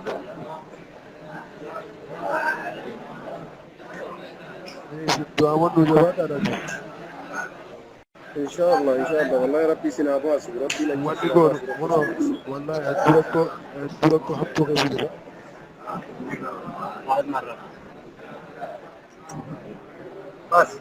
شوي بعد بس مرة اشوف هذا اوكي بعدين Doa waan ugganu. اه Halo obboleessa kiyyaatillee mana hidhaa irraayi garanaan seentes. ايه لما يلا برادر السلام عليكم ورحمة الله وبركاته Bara isin lachuu akkuma carraa malee waan takka illee wanni hin jenne kanumaan isin galcheeffata akkoo subhaanallah mee yaada keessan dabarfadha mee kan isin garanaan du'aayii godhaa jiranii atis bakka gara jirtu moo ايه بكا هذا جرى انا طريقة هرجين جرى شميس وكذا مرة يفضل سنين جرى isin warra mana cabsuudhaaf yaale sani ايه اجمع سجر قرو خرفات كويس ايضا ودين ijoolleen kun جرى maal taate warri eda waan akkasii yaale suni wanni sun dhugamaa miti mana cabsuu yaaluun sun lugu deh wani jiru son lugu mau karo kuma video ta kartan sani baita nama tu video ora beta verse wallahi hali tidur rol pata da karo mata baita kosa tata ti kodin jirra ala si umano kon feda mana jam salle kamu karo mata ora da pa ana to mana jam salle je bas ne tu jaga lulle bi yang kau no bas abi jenu beta ya ite wallahi takara lama buya itu bas wan kana chawal de kodin jirra amma isin nama biraa wajjin hidhaa jirtan jechuu ijoollee Itoophiyaa qofaa miti isin wajji ka jiru لا يتوقع ما قالوا تدري أمارة سلطة قراقة بنام قناون دولين جر سوا حتى رمي حتى ergaan keessan akkami kaamee ummata kana akkamitti yaada qabdanii inumaayyuu namni baay'een akka dheengadda jarattiin achi dhuftee rifatuu guddaa keessa galee mana hidhaa keessanitti wanni akkasii tasgabbiin maal fakkaata akkamtu isin mul'ataa jira والله نتي متى كان يبغى يجودا كمان تفسير يجون وعند دماتي نتي والله أما أصلا تفسير جرونه ده مدوما ندفته سوا سني ولا سندا بته ولا أما ما تيجرا ترابا تبيتا ومن ولا أما ما تنا فوري تو بس سما لا ما تقول تو كنا نور دلا ومن بس يعني هو يوم هو جيم سوبات يا خارج تمنا ويعني خلاص nanti favore deh nama teorinya wallahi gati wan santa nuota ne to malete namni mana feda mana jabsane kharti ban injiro baraza ya wallahi do gori timna gulo jabsate gabatus kharti ya man injiro poolisiin maal gootere ijoollee eda karra cabsuudhaaf wallahi ga umma kana polisi na kuwa dete namni ol kedda bada mana gutura nama gollo le sete tumo bas mas ko wal gura tani bani tumo mas ko rano rana ni tumo tata ta ini tumo yebdu dia bani khalas nati ini duhono lan jenne tumo ini damne tumo khalas akas manjir abooba garabbi sin baase kaakama isinii rattuu tarkaanfii fudhatanii jennee hedduu sodaanne kunummaanuu waan tokko rabbiin baga sin baase garuu wallahi nutu ada nipso danne wallahi ala waan dhuydan kana guyyatti isinii fidumoo gisee mata akka isinii fidumoo gisee lama waan bishaanii waan akkasii san akkami koni ga guyati ero sadi sora na weta nyata bisa kadang ni jira fator ni jira shan ni jira gati nyata ma fidan garo ga bareedaadha yogguu naannoo garitti ijoolleen baay'ee rakkachaa jiranii amma garuu iyyi keenna kunoma isin fayyada insha Allah maal hattan waan nyaattan yoo argattan abadan homaa miti hidhaa keessaanuma baatu beeka kana wana insha Allah guyata kolle ta do ita ga dai ga akka dore akka ho banitte na manjani beita guyata kolle ta insha Allah no ba na garo ati abde murro te insha Allah je jawa gala to ma o di wala sagale no ta dir jirtani je te insha Allah amma furbaani sadhaa immoo dhufaa beekta. Hayyee galatoom fayyaa ta'i bakka jabaadha inshallah rabbi simbiraa jiraatu abdiin muratinaa nuti taka dandeenyeen isinii iyyinaa daa'imman fa'aattu jira bu. Wallahi gaasi rakkinni akkas jiru beekta mana jabee mullee dandamu namni haa dhukkubsate ni jira. Wallahi amma citoo si garsiise namni ajaa'iba goota wallahi haa dhukkubsate illee dhuguma namarraa baasaa jiranii ati gaa uummanni beekta haalli isaan itti nama laalan adda beekta.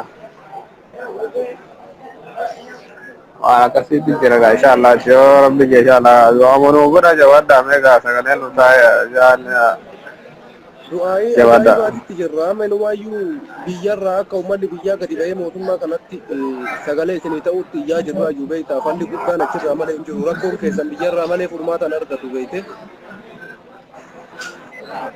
Kanaaf mootummaa biyya jiru uummanni biyyarraa hiriira gadi ba'ee ijoollee tana ilmaan ta'e layyanii akkasiirra isinii ba'an kana akka kana birasii deemaa jirra warroota silaa dhageettii qaban ustaazota kabajamoo akkasuma aga ustaaza keenya Sheek Amiin Ibiroo ustaaz Hajjii kabachiisa Oromiyaa namoota akkanaa kanarratti xiyyeeffannee isaan kun akka qaama mootummaa wajjin dubbatanii waan furmaataa tokkorra gaan irratti dalagaa jirra yoo rabbi nu milkeesse inshaallah irratti dalagaa jirra kana rabbiin ummata keenyas akka warri biyyaallee amma isin dhagahee jira duraan amma informishinii baay'een biyya keessa jiru amma biyya keessa wal gahee baadiyaa maratti akka oduun dhageettu godhaa jirra namni gariin ijoolleen ilmi isaatu hidhamee waan qabu kunis waan gaariitti jira warri biyya alaa jiru warri mana hidhaa keessa hin jirre warri bakkee jiru baay'ee sagalee isinii ta'aa jira jabaadhaa abdiin muratinaa inshaallah guyyaa tokko numa baatu hidhatti naftanii yoo lubbuudhaan duuta malee namni jiru numa baya namni jiru akka fedhillee ture numa baya waan taateef kanaaf abdiin muratiin siin jedha akkasii jajjabaadhu bakka. Ayyaa qofa inshallah jabaadha jettuu akkuma jirtan kanatti tufu inshallah guyyaa tokkollee taatu akka nama baana hara miidhagaa nama galnaati inshallah yegaa tabiiraadha. Baga dhufte obboleetti teenna moo obboleesso? Assalamu alaikum warahmatullahi wabarakatuh. Wa alaikum assalam warahmatullahi wabarakatuh. Ahmad Jaddu galatoomi. Dhumaati ilmaan Oromoo biyya tana keessa jiru akkuma itti fufee jira taqaraanuu daraan cimee kan itti fufeedha.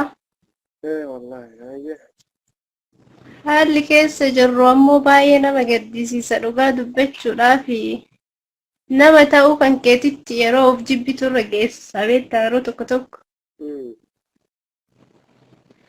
Garuu immoo alhamdulillah qooduma rabbi Oromoo kanaa qoodeeru na fakkaata beeki. Haa ta'u malee wanti kun daraan itti cimu jira uummanni biyya keessaa hagammatti.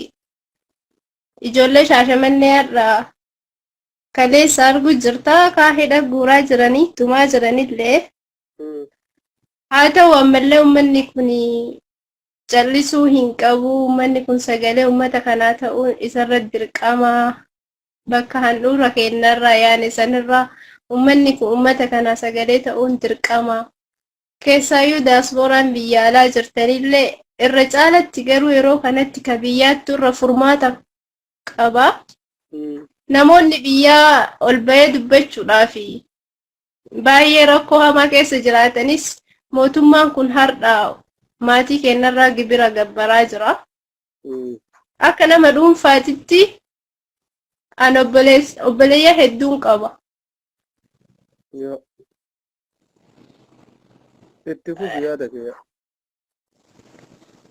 Kanaaf namni biyya keessa jiru ol ka'ee dubbachuu hin danda'u jechuu osoo hin taane wanti nama godhan hin jiru namni kamiifuu du'aaf dhalatee uummanni biyya keessaa uummata kanaa sagalee ta'uu qaba. Biyya kana keessa cimnee dhumataa jirra dhugaa dubbachuudhaaf dhumataa jirti keessaayyuu dubartoonni fuula miidiyaa irra hin jiran malee karaa keessaatiin namoonni ani quba qabu hedduudha.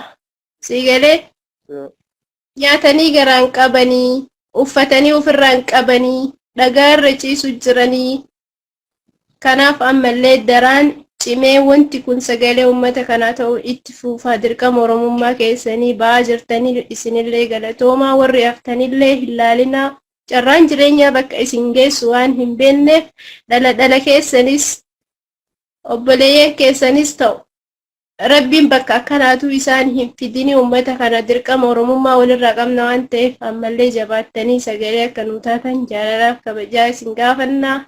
Uummanni keenya dhumaa jira. Ka mana hidhaa keessa jiru osoo dhumuu ka biraallee karaa bishaaniitiin argitee ta'uu mala viidiyoo tokko kalee galgala ilaalaa ture.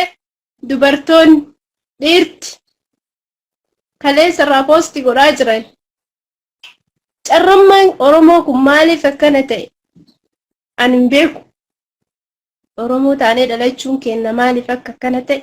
Hiriiraan, tartiibaan, subhaanallah akka nama mana barnootaa deemaa jirutti gaafa poolisiin dhaabattee harka kana waaqa keessa ol qabataati yeroo akkasitti maaluma dhaladheedha. Oromoo campurammaan keenya kun maaliidha? Baay'ee nama gaddisiisa. Garuu uummanni keenya ammallee sagalee ta'uu itti fufuu qabaa. Warri hafellee itti fufuu qabaa.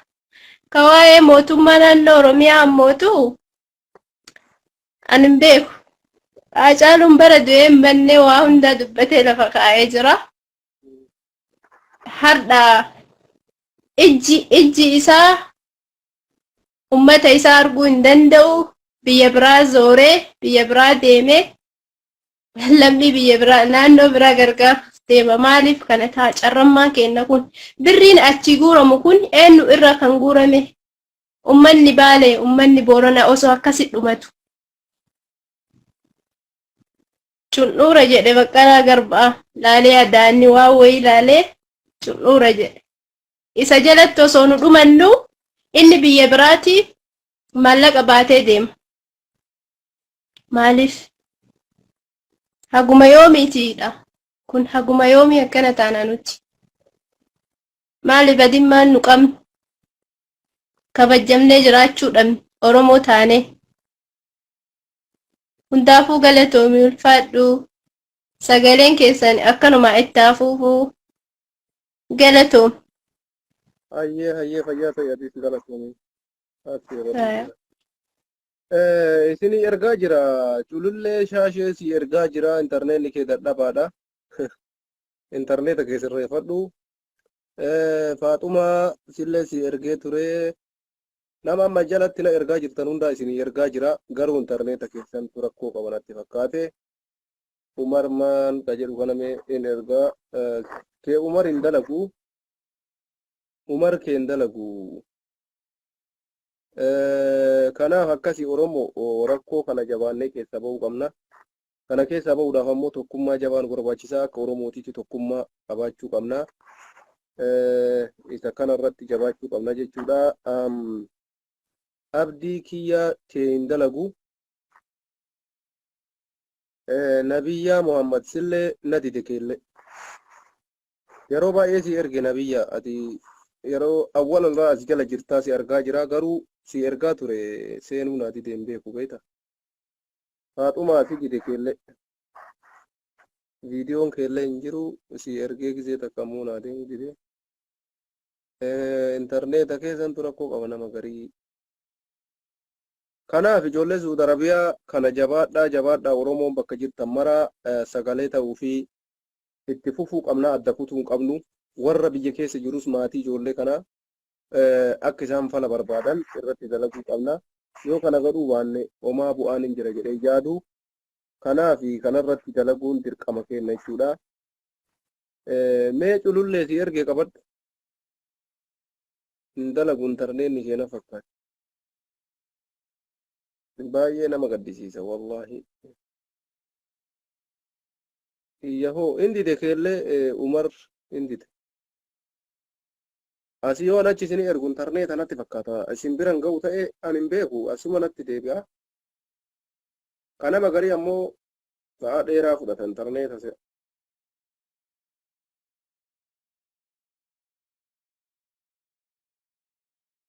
Naasir waliyyii keellee indite. Guyyaa maraasii ergasii na dide malee hin dalagu. Zubeer Shaanii keellee hin dalagu.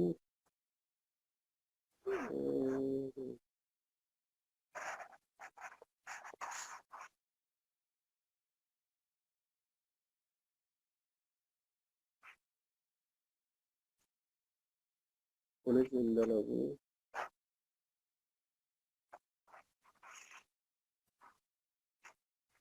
maal godha laata wallahi ka sagantama gisee biraa ibsadhu yookaan ofuma keetii laayivii seeni malee isinii ergaa ture jira na didee dhuftuun abdii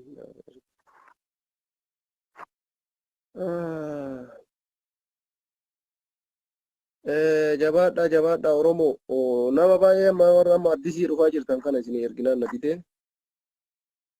kanaaf hundi keessanuu jajjabaadhaa bakka jirtanitti sagalee ijoollee kanaa ittuma jabaachuu qabna malee laaffisuu hin qabnu. Duula Tiwiitarii illee qopheessuu qabdanii kanarrattis dalaguu qabna. Iddoo hundatti wanni kun jabaatee itti fufe bu'aa qabeessa ta'ee argama. Kanaaf namni martuu akkaataa humna isaatiin akka dandeettii isaatiin jabaadhaa itti fufaa isiniin jedha. Kanaaf warri amma dhuftan kunniin isin ergaa jira na didee garuu kanaafuu eega dide wanni kun hin jiru. Nagaa keessa jiraadhaa isiniin jechuun deemna jechuudha ka maal goonaree hin dide. Kurnaaf ooro ka jedhu kun naaf ergime.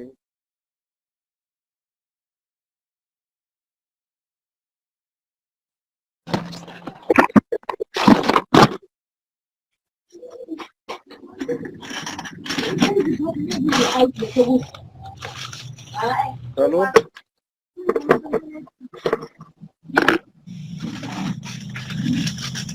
Halo? Assalamualaikum. Waalaikumsalam warahmatullahi wabarakatuh. Me yaada qabda itti fufi waa'ee ijoollee Saudi Arabiyaa irratti. Waa'ee ijoollee Saudi Arabiyaa duraan dursa Rabbii nagahaadhaan isaan haa baasu. Inni nagaamaa sagaleen fi ergaa culullee qaata si ergaa bar. Interneeta keetu itti fufi. Kalammataati ammootu sooshaal miidiyaa gubbaatti osoo hin taane wanni kun beektaa xiyyeeffannoo guddoo argatuu kan qabu biyya keessatti warroonni biyya keessa jiran qeerroo ta'ee jaarsolii ta'ee abbootii amantaa ta'ee nama kamuu ilaallata wanni kun beektaa obbolaa isaaniiti waan ta'eef lammii biyya sanii osoo hin taane lammii isaaniiti yoo achi keessaallee ilmoollee qabaachuu baatan obboleessas qabaachuu baatan dirqama isaanii namni bahuu qabu sooshaal miidiyaa qofa osoo hin taane warra biyya keessaati beektaa. Kanaafuu xiyyeeffannoon namoonni dhaamsa dabarsitan sooshaal miidiyaa gubbaatti baatanii warra biyyaatiin waan kanarratti hirmaadhaa jechuu qabdan beektaa. Wallahi yaada bareeda. Kana waan ta'eef sooshaal miidiyaa qofa irratti xiyyeeffannoo argatee wanni jijjiiramni dhufu hin jiru lafarratti xiyyeeffannoo argatee mootummaatti duudanii mootummaadhaan lammii kennaaf furmaata kennii jechuu qaban malee sooshaal miidiyaa gubbaatti qofa dubbatame waan furmaata dhufuu miti beektaa. Ilmi namaa akkana dhumaa jiru kun ammoo osoo argan callisuun furmaata argatu. Abiyyi Ahmadis tahee warroota siyaasaa biraa hordofan tahee hundi isaanii ka ittiin dhaadatan ka isaan bulchuu deemanis lammii kana biyya namaatti nafani abbaa eenyullee yoo ta'e biyya feete jiraadhu atillee biyya namaatti haftu yookaan ilmoo kee yookaan abbaa kee obboleessa kee biyya kee jira waan ta'eef biyya ofii malee namni jiraatu hin jiru. Biyyi kun boru ilmaan kana kaachi dhumaaran kanatu ilmoo dhalee abbaa biyyaa kana ilmaan isaanii godhuu deema jaratuhu deebi'ee biyyatti galee abbaa biyya kanaa ta'uu deema. Malee lammiin biraa biyya biraatii dhufee biyya kana dhaaluu hin danda'u. Inni qoosuu fi inni siyaasa fedhe haa hordofu. Doktora ta'ee profeesara ta'ee lubbuu ilma namaa wanni dursu hin jiru yeroo kanaatti. Namoonni biyya keenya keessatti hidhaa keessa jiran hidhaa jiranii maaf hidhamanii warroonni siyaasaa jedhanii iyyaa turre biyya keessatti hidhamanii jiran biyya kam keessatti ilmi namaa nima hidhama akkaataa itti hidhamu qaba. Pilaastika keessatti takkaahuu hin gubne ibiddatti qabsiisanii beektaa osoo ibiddallee itti qabanii waan gubatullee ta'ee wanni irraa beekamu hin jiru kun amma 16 kana waan ta'eef baay'ee waan akkasii kun arguun ammootu namni kanaa olitti amantaa feetellee yoo qabaatte waan feetes yoo hordofte obboleessa keetiif obbolaa kee akkanatti gubatu argitee yoo kacallissu ta'u taate atuuhu nama tahuu keetiifuu nama akkamii akka taate deebistee of gaafachuu qabda. Ani nama moo maal jettee of gaafachuu qabda beekte. Kanaaf jecha warra biyyaa irratti dhiibbaan godhame warri biyyaa ilmoon keenya maa gubatti maa dararamti biyya keenyatti nu deebisi jedhanii mootummaadhaan karaa dandahameen karaa amantaatiin karaa dhimma dhuunfaa osoo hin taane wanni kun waan walitti qindaahame sagalee tokkoon namni abiyyiin aangoo gadhiisedhaa jiru hin jiru namni akka kaleessaa jawaarmaa kana ta'e jedhaa jiru hin jiru lammiin keenya ilmoon keenya kaatii hin bulchaa jira jettee aangoo irra jirtu biyya isaatti haa deebi'u jechaa jiran Abiyyi Ahmadiin. Kana waan ta'eef namni furmaata kana fiduu danda'u ammootu nama biyya san bulchuudha malee namni biraa furmaata fiduu hin danda'u. Lammii kiyya naa galchi namni mootummaa biyya Suudiitiin jedhee lammii isaa dhaqee fudhatee galchuu danda'u mootummaa Itoophiyaati.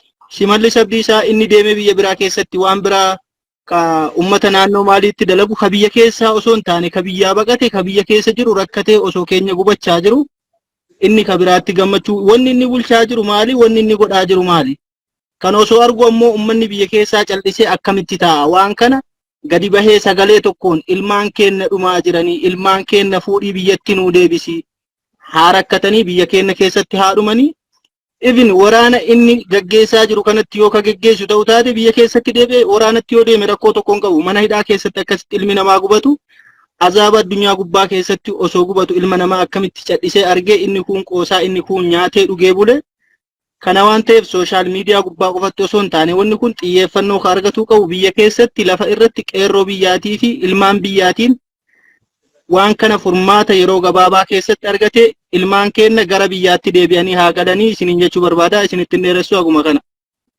Galatoomi yaada baay'ee bareedaadha. Ani xiyyeeffannaan kiyya kanuma beektee biyya keessa malee dubbiin bakka biraan jirtu ulfaadhu obboleessa kiyya. Kuni waan baay'ee bareedaadha jarana culullee baga nagaan dhufte intarneeta dalagu dhiistee kan dalayne bantaa mire. Kanaaf xiyyeeffannaan kiyya akka dhuunfaa kootiitti ijoollee Suudi Arabiyaa galchuu barbaannaan biyya keessa dubbii. Kanaaf biyya keessa ta'uu qabaa amma carraan cululleedha mee culullee ati maal jetta? Galatoomii carraa kana naa kennu keetii fi ulfaadho. Ani asirratti baay'ee iyyaa turree jirra akka saree marattee asirraa yeroo baay'ee iyyaa turree jirra garuu furmaata hin arganne. Wanti ani jechuu barbaadu warra biyyaatii fi daaspooraadha wanti ani dhaamuu barbaadu. Asirraa iyyoo osoo hin taane asirraa beestaala uffannee iyyoo osoo hin taane carraan keenya amma ka biyya daaspooraa faranjii jirtan hiriira nu baya. Nu ammoo karaa laayibiiti asirraa beestaalii uffannee illee laayibii baanee hin iyyina rakkoon qabu. Akkuma sagalee nu ta'aa jirtanittuu ta'ee beestaala asirratti uffattanii poosti godhaa jirtan kana uffadhaatii hiriira nu baya. Hamma takka haa xiqqooma wayillee haa furmaanni wayii akka nu dhufu warri biyya faranjii jirtan. Toora tuweeteraatiin illee ammoo suuraa ijoollee kanaa irratti fayyadamaatii tuweetera irratti illee duula nu bana. Poostii suuraa gootanillee afaan Ingiliffaatiin poostii ka dandeettii Ingiliffaatiif dandeettii Arabii qabdanii karaa lamaan kanaan poostii nu godha. Beekaani hayyuun ammoo afaan Ingiliffaatiin poostii nu godha nu jennullee afaan Oromootiin sarara lamaa sadii poostii godhee keessaa duuba deebiita. Sanuu maaltu kana gochisiisa dhiibbaa nu asirraa goonee gaffaanee jennetu kana gochisiisuu danda'a. Dabalataan ammoo warra biyya keessaati. Warra biyya keessaatiitu furmaata fiduu danda'a. Yoo nu asii dhiibbaatti gaffaanee dhiibbaa goone warri biyya keessaallee gadi ba'ee furmaata fiduu danda'a. Amma ijoolleen tokko jechuudha. Ijoolleen gara caalaanii maatii isaanii baadiyyaadha. Isiniif gala. Maatiin baadiyyaadha namoota muraasa kan magaalaa jechuudha. Maatiin baadiyyaa eegatee televezyiinii hin qabu hin dhageeffatu. Bilbila hin qabu intarneeta hin laaluyyuu rakkoo ijoollee kanaa waa ijoolleen kun keessa jiran quban qabu. Asirra ijoolleen mana hidhaa jiranii maatii isaaniitti dawwalanii waan keessa jiran haala keessa jiranii maatii isaaniitti mirkaneessuu qaban akka maatii isaanii dammaquufi jechuudha. Kana irratti ammoo warri dhagahaa jiru maatiin keenya ka biyya keessaa dhiibbaa jiru jechuudha mootummaa kanarratti godhee akkasuma abbootii amantaa abbootii gadaa sheekolee qeesolee osoo hin jenne qeerroo qarritti osoo hin jenne jechuudha gadi bahanii hiriira dhagaa mootummatti darbuu osoo hin taane dhagaa mana namaa diiguu osoo hin taane waa'ee siyaasaa irraa bilisa akkasii ta'ee fi lubbuu namaa baraaruu irratti hiriira nu bahanii nuuf haa iyyanii. Beestaalii gurraacha uffatanii poosti nu godhaa jiran irratti haa galatoomanii sagalee nu ta'aa jiran irra haa galatoomanii garuu beestaala kana uffatanii lubbuu nama 200,000 dhumataa jira. Yoo dhumatanillee biyya isaaniitti galanii haa dhumatan hin awwaalanna biyya ormaatti du'aa jiranii awwaala hin qabani.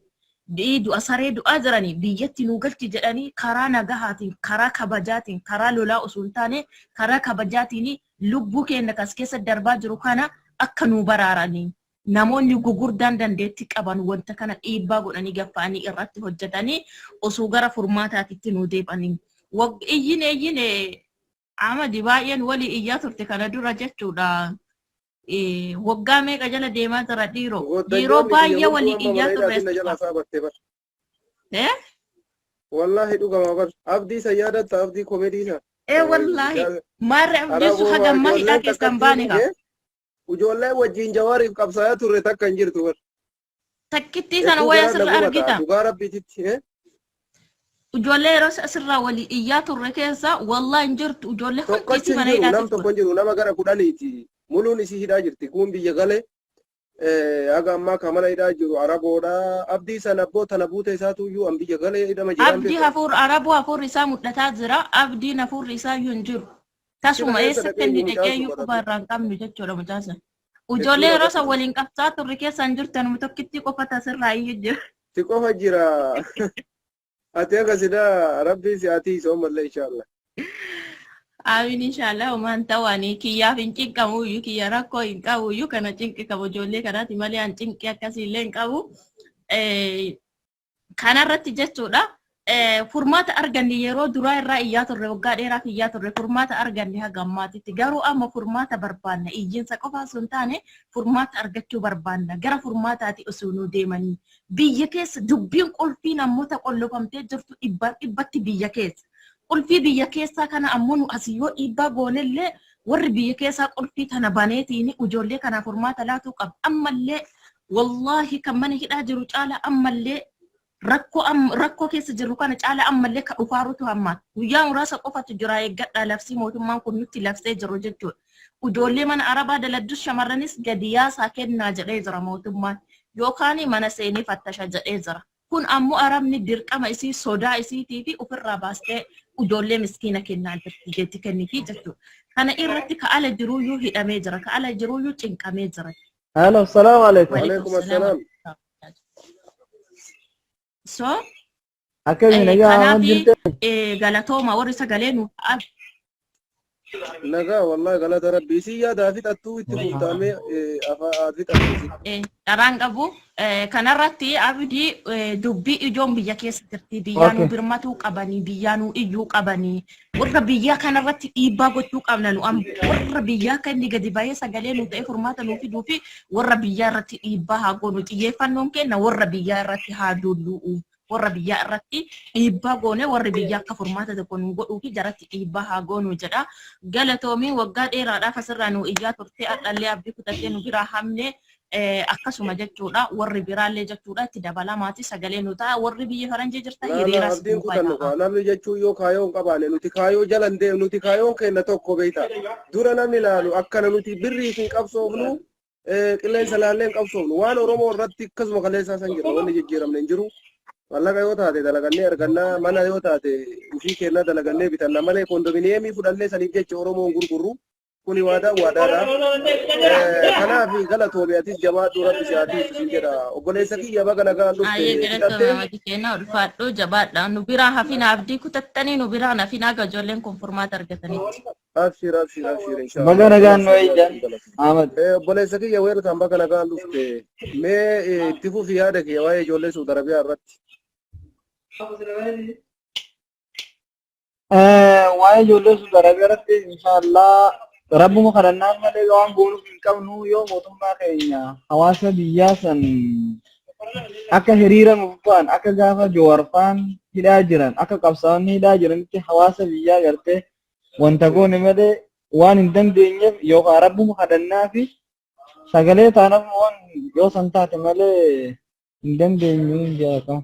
Yaa dirqama ka sagalee ta'uu kanatu dirqama tokko yoo namni barreesse jala sheer goote sunu sagalee ta'uudha maaliif jennaan namni si jala jiru rakkina ijoollee kanaa hin hubata yoo ammoo dandeessee dubbachuu dandeesse dubbachuus dandeessa saniin gara kaanitti garaa keessattuu dhukkubsattee fi quuqama ijoollee kanaa waan tokko irraa yoo dubbatte sunu addatti yaada furmaataati yaa faarte kanaaf waan akkasiiti kanas ka yaada kee kanarratti uummata oromootiif waan dhaamtume.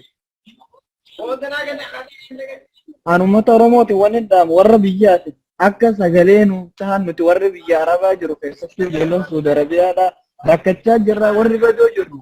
Ati ni beektama bakka itti jirtu Suudii waan ta'eef ijoolleen Suudi Arabiyaa keessa jirti tun muka keessa galtii tun sodaadhaa namni halkan mana taa'u hin jiru. Saniifuu ammaan tana warri Suudi Arabiyaa keessa jirtan irra guddaa warra keessa jiruuf kan qabaminiif warri andaamuuf akka of eeggannoo jabduu godhanii jaan akkeessaa kanaan ammoo warra biyyaati akka sagalee nuuf taatan akka du'aayiidhaan nu bira dhaabbatanii jaan. Ayyee inshallah rabbiin saatiisu Suudii jirtaati.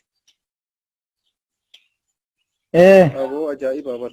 Rabbi isin haatiisu jabaadhaa wallahi sagalee ofii ta'aa jirtanii hedduu hirmaannaan keessan gaariidha.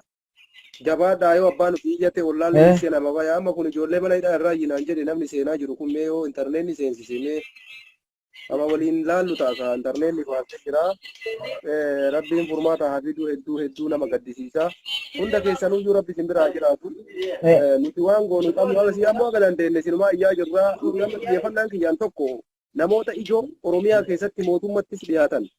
Kan nama ummata biyya saniitittis dhageettii qaban warroota akka fakkeenyaaf Sheekh Hajjii bakka bu'aa Majlisa Oromiyaa, Sheekh Amiin Ibroo, Sheekh Sultaan namoota akkanaa kanneeniin dhiibbaa godhuu qabna. Isaan kanaan mootummattuu dhaqaa nu dubbadha.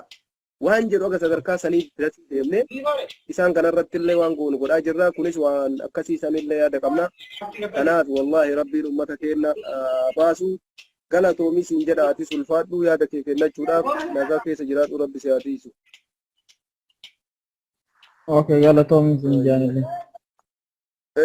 Akkasi kalmaan Oromoo kana fakkaataa sagantaan keenya har'aa hedduu waan nama gaddisiisuudha. Rakkoon Suudi Arabiyaa keessatti deemaa jiru daranuu hammaachaa itti fufaa jira.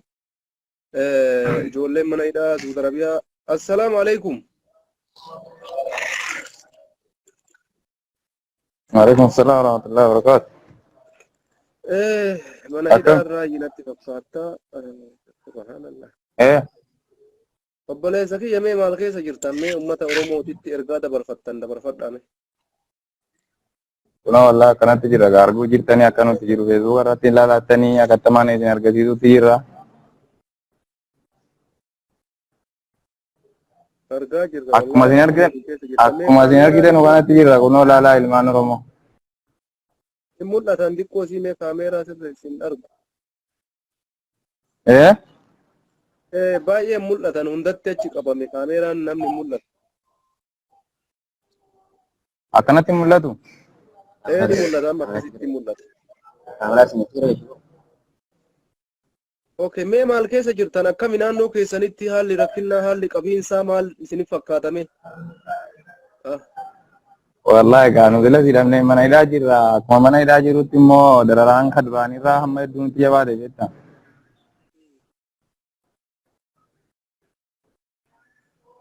Rakkoon illee hedduu nutti hammaachaa dhufe malee waan nurraa hin diranne. Ni argamaami? Ni argama wallah argu jira. Rabbi isin haa birmatu. Kanaafuu uummata Oromoo taatanii warri rabbiin isinitti deessee sagalee nu taasuma keessaa nu baasaa rakkannee jirra. Ilmaan namaa du'aa jira, dhukkusataa jira. Mootummaan illee quba nu hin qabu. Warreen sagalee akka maduraaniitti uummata kanaaf taatan sagalee nu ta'a jenna malee maal jenna. Wallahi yaa nama gara sanii ummanni addunyaa kana maraa socho'e akkuma isinis quba qabdan kana beeyta waan gara sagalee isinii ta'iinsaa hedduu amma sadarkaa itti uf onnachiisurra gahe ummanni keenya yoo akkanarraa duuba deebuu baate beeyta sadarkaa gaariirra jira sagalee isinii ta'uun itti amma itti dhumaa irratti garri nuti deemaa jirru. Baadiyyaatti ijoolleen kun maatii isaanii akka quba qabaatan akkasirra dalagaa jirra akka gara baadiyyaa hundatti maatiin gariin beeytaa hidhamuu ijoollee isaaniitu quban qabanii ilmi kiyya nagaumaan dalagata jedhanii. Kanaaf dhiibbaan godhaa jirru amma biyya keessattuu maatiinuu akka mootummaa kanarratti dhiibbaa godhee ijoollee kanaaf akka maatiin biyya keessatti uummanni gadi ba'ee mootummaa kanatti gaafii dhiyeessu. Akka sadarkaa sanii dirasii deemaa jirra. Miidiyaan Oromoollee xiyyeeffannaa isinii kenne, uummanni Oromoo xiyyeeffannaa isinii kenne, namoonni gurguddaan namoonni bebbeekamoon hundi isaanii xiyyeeffannaa isinii kennanii namni isiniif jecha feessaalan uffatiin hin jiru kunummaan tokkoffaan mallattoo gaddaa argisiisuudha. Lammaffaa irratti ammoo akkuma argitu tokkummaadhaan uummanni keenya iyyaa jira. yoo rabbi nu milkeesse numa jabaannaa isinis ammoo abdii horadhaa waan takka rakkoo ofirraan hin gayinaa waan hin taane ofirratti yaadinaa of ajjeesuuf hin yaadinaa of balleessuudhaaf hin yaadinaa waan akkasii sammuu keessaa haqadhaa waan nyaattan waan dhugdan yoo dhabdan san uuu jennee akkasii nyaata argattan isin goonaa bakka san hin ta'in itti rakkina achi keessa jiru ammoo salaataa jirtanii maasha Allaadhaa rabbii keessan kadhachaa jirtu wanni kana caala hin jiru achi booda yoo rabbichi isin baasee bawaatanii wanni ani isin gorsu kana taanii nuti akka dandeenyeen uummata keenya ammoo sirriitti kakaasaa jirra uummanni keenyas dammaqee galanni hin badini isinumaa iyyaa jirra abshin fati yalla Ayyee keessumaa beektaa amma wanni rakkoo ta'u uummata biyyaati uummanni biyyaa bareechee sagalee nu ta'uu qabaa gara mootummaatiin haa ta'u ustaata keenya illee haa ta'u warrallee qaama mootummaatti yaadanii artistoonni kun illee nurraa jallitanii beektaa asuma dhiyeenya kanallee haa ta'u rabbi irraa jaallatu jedhillee sagalee nu taaranii. Ergaa wayii dabarfachuu qabda asirratti ijoollee garituuyyuu warri baadii bilisiginnaa kana deeggaru ijoollee ganda tokkootu mana hidhaa jira jedhanii isin fixaa jiru. Mee jara kanaaf ergaa maalii dhaamtasii namni rakkate namni rakkina keessa jiru si nuti isinii sagalee ta'aa jirra. Ijoollee ganda takkaa jedhanii isinitti ashoofaa jiranii mee jara kana isinummaa warri rakkinni irra jiru ergaa itti dabarfadha. Ergaa akka kiyyatti wanta inni jedhu Amadii akka kiyyatti warri paartii qaama mootummaatti dhiyaatee duraan mootummaadhaas eebbaa ture har'allee uummata Oromoo kanarraa maaliif callisee uummanni Oromoo kun quuqqaamsaa ittiin dhaga'amu immoo jara kanarraa maaliif cal jedhe duraan yeroo wajjin qabsaa uummanni Suudii kunillee kara hedduun gara gargaarsaatiin haa ta'u uummanni Suudii kunillee gargaareera hamma immoo gaafa ni rakkatu rakkina kana keessatti maaliif cal jechuun barbaachisee sagalee nu ta'uu qabanii. Akkuma kaleessa uummataaf dhaabbannaa saba keenyaa qabsoona jedhanii waliin qabsaa turan kanarraa jiru yoo jirri kunillee jiraatan obboleessa jiraati ka biyyaa qabsaa itti dhumee itti wareegame teessoo qofa argachuudhaaf immoo uummata Oromoo kanaa qabsaanii rakkoo isaa hanga dhumaatti har'a qaama mootummaa jala galanii qaama gabbifatanii biriidhaan borsaa kufatanii uummata Oromoo kanarraa cal jechuun garaa jara nyaatu feesbuuk irratti otoo ilaalanuu ola ta'anii bira taruun garaa nama nyaatuun jedhaan kiyyatti garuu osoo ana ta'e kana ta'uun qabu uummata Oromoo artistoota Oromoo uffata uffatanii sirbuu qaba kaayyoon jaraa wanni jedhe qabsaanii kana garaadhaaf qabsaanii Oromummaan jaraa maali yoo har'a yeroo nu duunee godhamne. Obboleessi Ahmad inni ariifadhaallee hojii wayii irra jira. Iddoon ergaa keessatti homaa miti dhiifama obboleessa kiyya. Gaafii obboleessa keenya gaafattillee waliin si dhaqqabsiisuuf inni amma garee tokko ijoollee naannoo tokko maal jedhu kana si namni mataa yaadu mee silaa mootummaa qabe namni naannoo tokko akkamitti qabame mee Ahmad si gaafadhaanumti kun mootummaadha. Mootummaan biyya kanaa immoo nama addaan hin beeku. Akkamitti nama naannoo tokko ijoollee Jawaari fa'aa qofa deeggartu akkamitti qabanii malee kanatti akkamitti gaafatu. Mataa nama seenaa garuu. Nama akka jedhu jira ijoollee ganda takkaattu qabamee kana akkami sagalee taana nama jedhu arge amma feesbuuk irratti. Amma inni kun hin maraate isa maraate waa'ee isaan dubbannu garuu mee Ahmad akkuma nama tokkootti mataa nama seenaa wanni kun mootummaa lammii biraatti nama qabu. Mootummaan lammii biraa bifa Jawaar sirra argiti moo bifa Tiipelletti sirra argiti moo bifa Marroo sirra argiti mee akkamitti wanni kun hin fudhatamu inni deebiillee qabu silaa wallahi ati kaafteef hin deebise malee deebiin qabu. Ati amma yaada kee uummata Oromoo ergaa dabarsitu mee rakkina kana ijoollee tana biyya keessa jennee itti amanuu qabna uummanni biyya keessa ka'uu qaba jira kanarratti atis yaada kee dabarfadhu gara dalagaa keetii deemu. Ila amma yaadni tokko inni ijoolleen kun mee anama isa galuu fi isa waan irratti xiyyeeffadhe tokkoon jira inni birmadummaa galuu fi galuu dhabuu akkaataa biraati ijoollee tana akkaataa qabaa isaanii waa'ee mana hidhaa miidhaa isaa kana waan keessa tureef hin xiqqashu waan saliibsuu barbaada yoo na hayyamte. Ani gaafan waggaa 3 mana hidhaa keessa turetti baatitti guyyaa tokko ala baana aduu argina ina mucaan kun mana hidhaa keessa jira na dhaga'u jira ijoolleen kun aduu hin argan aduu argaan jiran namni waggaa tokko taa'e namni aduun itti jismii isaatitti hin bahin namni aduun qaama isaan tuqin doktora gaafanna waan inni ta'u waan jismiin isaa ta'u waan qaamni isaa ta'u argaallee jiru. ila isa kanaaf mee isa galchuu haa ta'u wanni kun dhimmatti safaaraa ilaallata safaaraan dhaqee bakka ijoolleen kun itti hidhamu mee adutti gayyaasa mee waliin haasofna akkana nuu godha jechuu numa danda'an ila nurra ijjatuun kenna ka mootummaatii fi ka warra as keessa jiru wal adda mootummaa yoo achi haa akka hin galle jedhe warri as keessa jiru warri safaaraa keessa hojjetaa jiru ijoollee kana bira dhaqanii gayyaasanii aduu argisiisanii waliin haasayanii bobbaarsanii biraa deebi'uun hin danda'amu bareechee yoon kijibe jarri kun natti ragaa. itti fufi. Isa kanaaf dhaamsi inni guddaan ijoolleen tuni inni haftaa inni lubbuun hafe. Akkasuma naaf. Obboleewwan keenya kaakanas isin uma keessan haasa'a illee rakkinuma keessan irraa ayyaa galatooma akkin jedhu kanaafuu amma warri sagalee nu taasisan galatoomaa jenna. Inni kun wanni xiyyeeffatamuu qabu amma mee obboleeyyan kiyya isinumaa fi wanni kun sirriitti barbaachisaadha. Ani ofii kiyyaa waan narra gahe yoon isinii hime gaafa bulii 15 ila baatii keessaa guyyaa 15 guyyaa tokko alabaan baatii keessaa guyyaa tokko alabaan guyyaa tokko san sa'aatii tokko guyyaa tokko keessan sa'aatii tokko alabaanee aduu keessa teennee deebina gaafa aduu keessa teennee deebinu nama gaggabu jira nama bishaan itti naqnee waa meeqa goonee lubbuun itti deebi'u jira qaamni namaa qopheessii ta'a ani waan sanii osoo doktora gaafatanii bareedaa narrallee doktoratu ibsa.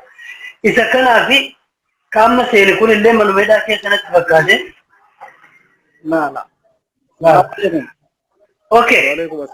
Okay, isa kanaafi xiyyeeffannoon ergaan kun warra as keessa jiru warra qonsiilaa ilaallata. Please galchuu dhabuun tursiisuun isa biraati. Dhimma achi fagooti. Inni amma isin kadhannu, inni amma yaamicha isinii goonu.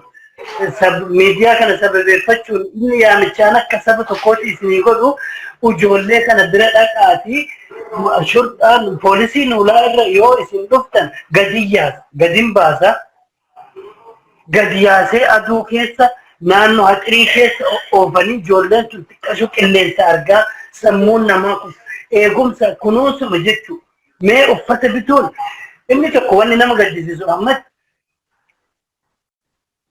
biyya kana keessatti waggaa 16 ture kana takkaa biyyi kun rakkatee namaan rakkatee hin beeku kun amma namaan rakkoollee ijoolleen kun baxxaaniyaa malee hidhamaa jiran uffata malee hidhamaa jiran wanni tokko achitti hin geeffamu wanti kun mee Ahmad si gaafadhu wanti kun mootummaa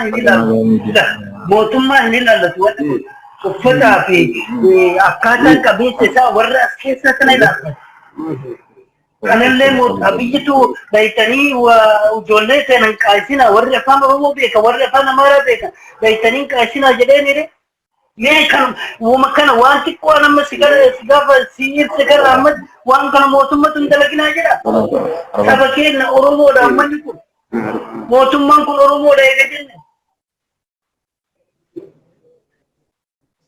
isii xiqqoo kana obboleeyyan kiyya waan ani haasawaa jiru kana warri mana hidhaa irratti xiyyeeffadha waan kana gaafadha hedduu yoo isinitti ka dhufan carraa argattanii taasisan inni galchuu achi baxxaaniyaa malee hidhamuun uffata malee hidhamuun adutti gadi bahuu dhabuun seera biyya kanaa keessa hin jiru uffanni sii kennama garuu immoo situ gaafata yoon jedhu warra mana hidhaa kana osoo hin taane warra ala jiru warra qonsiilotaa kanatu dhaqee gaafatuufi qabu. Isa kanaaf please galchuun achi fagaatuun mala hin beekamu ijoollee kana sammuu isaanii ijoollee kan nama kana qabaa isaaniitii fi miti baajata ittiin baaftanii taaksii riyaala fudhanii man hidhaa dhaqanii nama lama warri safaaraa nama lama yoo itti dhaqee ganama tokko sa'a lama gayyaasanii waliin deddeemee waliin haasa'ee jedhe afaan tokko dubbatanii uummanni kun hin bu'aaraa seerri nama mana hidhaa jirullee waan akkasii barbaada. Waan ofii keessa ture wanni kun akka gaariitti hin baree akka gaariitti waan sammuun namaa itti namatti tolu ijoollee kanaaf ummata nu dhagaa jiru kana warri waa ay keessa jiru warri dandeettii achi dhaquu qabu warri waraqaa biyyarraa achi dalagii kennamteef akka waan kana xiyyeeffatee hojjetu. Namoota maqaa sii dha'uu danda'u warra safaraa keessaa asirratti maqaa dha'uun barbaadu malee maqaa dha'uu hin danda'a. Dhaqanii ummata kana laalanii uffata nuu kennaa fi askaran jedhanii waan isaan barbaachisu gochuu hin danda'an. Kuni ajajni Abiyyi irraa tare jechuu guutuun guutu kanan jennu. Ahmad kanan jennaare. Maalika kana rabbitu beekaa nuti garuu hin jennu. Ila kana mootummaan natti hin galchinaa jechuu waan jiraatti. Warra as dalaguun immoo ummata kanan tajaajilinaa jechuun ani innaallee fudhata manatti fakkaata. Saqachaadhumma maati. Inni fakkeenyaaf akka uummanni kun cinqamee waa'ee mootummaa kanaatu waan akkasii kana dhiibbaan godhamaa jiru waa baay'ee jira amma nuti kan saniin kaafnu akkasii waliigalatti amma asirratti dhiibbaa ijoollee teennaa rakkoo baay'ee jira. Kama namni marti dubbachaa jiru kana amma oduun baay'een jirtu Abiyyii fi mootummaa Suudiitti waliin dubbachuu dideedha. Kuni akka ta'utti furmaan hin jiru. Kun ta'uudhaaf ammoo biyyarraa sagalee ta'uu barbaachisaadha waan ta'eeffati. Ijoolleellee intarneeta jalaan finnu obboleewwan kiyya isinlee yaada keessan ergaa dabarfadhaa irraa bayaa intarneeta keessan isin jalaa fixuun barbaannu waan taateef. Nuti yaani nu qabnu akkuma sagalee amma nu taatan kanatti sagalee nu taatanii galatoomaa jennaan warri kaanillee warri dhaggeeffachuu jirnu sagalee nu ta'uu qabanii rakkoo hamaa keessa jirra nyaata dhugaatii illee hin qabnu uffannaa hin qabnu kun akkuma isin argitanu. Balaataa kanarra jirna kunoonni argamaa mi amma akkanatti jechuudha namni kanarra bulaa ilmi namaa ta'e kana wallaa kanarra bula jechuudha kanaafuu jennaan har'a waggaa tokkoof wayi kaa jiru jira amma amata geenye asanaa olillee ni jira kanaafuu amma uummanni Oromoo irratti xiyyeeffatee warri biyya keessaallee sagalee nu ta'uu qaba waa biraa dhabee yoo dhabe mootummaa yoollee dadhabee karaa nu baneennaan illee uummanni kunillee nillee biyyoota adda addaa kan jirtanullee gargaaree mootummaa yoo yaada yoollee kan dadhabu ta'e jechuudha karuma nu baneennaanu walateeyyuu namni galuu ni danda'a beektaa amma as keessatti dararamuurra waan qabu biyyaallee gurguratee isaa illee hin qabne galuu danda'a jechuudha. Ayyee kaala sinjaalaa waan dandeenyeen akka maatiillee biyyarraa sagalee isinii ta'uu fi uummanni Oromoo addunyaarra jiru marti akka isinii dubbatu godhaa jirra isaanis ammoo uummanni sagalee ta'uu jira. Kanaaf abshiir isin abdiin muratina akkuma isin hin jenne taasifaan murina waa maraa keessaa baatu. Rabbi bal'inatti isin baasaa jajjabaadhaa wal jajjabeessaa akkuma walirra namni obsa qabuun wal gorsaa isin jedhaa galatoomii rabbi isin bira haa jiraatu inshaallah. Inshaallah ulfaadhaa isinillee galatoomaa rabbi isinii wal naa jiraatu hawwiin keessan nu bal'aana ta'uu galatoomaa isin Fati mee ergaa isa dhumaa maal qabdaanis bakka amma sa'aatii dheeraa tureera ijoolleen kun dhufnaan malee irraa ba'uuf deemaa tureeyyuu. Yaada isa dhumaa waan qabdu ergaa dabarfadhu be. Yaanni isa dhumaa amma jalqaba inni wanti kun immoo nu keessatti yoo kan gamaa gamana jedhu ta'e ilaalchi amma reef ati kaafte suni hamaadha. Hamaadha wanni kun akka Oromootitti akka saba keenyaa kanatti yoo haasa'uu baanne akka saba akka biyyattii sanii Itoophiyaa jedhan saniititti miidhaa guddaa dhaqqabsiisa. Seenaa addunyaa irratti hin dalagamnetu dalagamuuf deema. Nama amma intarneeta sitti ergatee waliin haasoftee rakkoo sitti himate kanaa miti. Kan kanaa gadii kan sabiyyiin ciccittee bilchaattee jira affeelamteetu isa santu cubbuu guddaa dhaqqabsiisaa. Please warri waan adda addaa haasoftan warri pirojektiin adda addaa isin keessa biqile sammuu keessatti isin biqile cubbuu keessan cubbuu jiraachuu kana ani namooti yoon kana jedhu namooti gugurdaa amma rakkataa jiran nutti asbaanii nutti dubbataa jiran kanaa miti. Isa biyyee isii akka kalaqamteen osoo rabbuu dilii malakaanuu irra teettee waa katabuun eegalin ati immoo ilmi namaa irratti waa katabuun please baay'ee ulfaataa. Rabbiin isaan uume diliin akka irra katabamtu yookaan keeriin akka isaanii katabamtu irratti itti malakaan ergine. Malakaan irra hin teenne sabiyyii kan ati immoo yoo irra keesse nuti irra keenne waan kana badii qabanii yakka qabanii yoo jennu wanti kun Ani Ahmad wanti dhaamatu biyya san balleessa. Cubbuun kuni biyya san wala Oromiyaa jennaa, Tigraay jennaa, Amaarii olaantummaa iyyaniif kaga jafaniif kasakkaraniif kan agartee dhabama godha. Cubbu wanni kun waraanaan dhabama immoo cubbu wanni ati dalayde milkaa'uu dhabuudha. Gabaabumatti cubbu wanni jedhamu akka inni itti deebi'u namuun beeka. Isa kanaafi please warri waan adda addaa haasayaa jirtan warri immoo olola adda addaa fakkeessitanii maani namoota hedduu akkuma jette dhaga'uutiin jira. Ijoollee warra maanii godhu warra shanee deeggaruu achi keessa jira warra akkas ta'utu maanii achi keessa waan akkasii bitaa jiranii nukularii Itoophiyaan diigan bitaa jiranii warra jedhantu jira. Wanti akkasii suni dafki ijoolleen kiisii gurraachaan affeelamtee lubbuun namaa jiraan danfee bilchaatee allaattiin nyaattus dhabamte suni cubbuu guddaa dalaga akka nama tokkootitti inni kun siyaasarraas bilisa inni kun immoo saba beerii irraas bilisa inni kun cubbuu biyya saniif ta'u cubbuu nama waan kanarratti yaada hin taane dubbatu. Ayyee. Galatoomi ulfaadhu anis kanuma jechuu barbaadeeti kana warra Suudii jiru ijoollee gosa takka ijoollee ganda takka jechuun kana dhugumatti nama maraata jedha. Haa ta'u isaan jedhanii maraaftuu haasaa namaa wayita namni yaada kennatus argaatuma jiru nama achi keessa jirus isaanis ni beeku ijoolleen fira isaaniis nama hedduu hidhamee jira. Nam tokko siyaasa dalaga jedhee siyaasa waan takka gara hin qabne dalagaa. Kanaaf galatoomi atis ulfaadhu hundi keessanuu galatooma jenna nagaan jedhifate. Akkasitti waan sin jedhu keessaan naa osoo dubbiftee waan si ergu jira waan asirratti haasamuu hin danda'amne waan anaasa'uu hin danda'amne waan hedduu jira. Maqaa kiyya meseenjeriin na dubbisi. Messengerin naadide ati osoo wanta jettee rakko gaarii. Lakkoofsa kiyya argan argatta kaarra seen hin meedhisate. Yookaan messengerin si dide? Naadide. Ayyee bakka lakkoofsa laalee. Asiitu achiin jalaan qabini. Situ achiin jalaan qabini seyaa naadide. Qabadhu lakkoofsa sitti himame. WhatsApp maalii kan? Okay.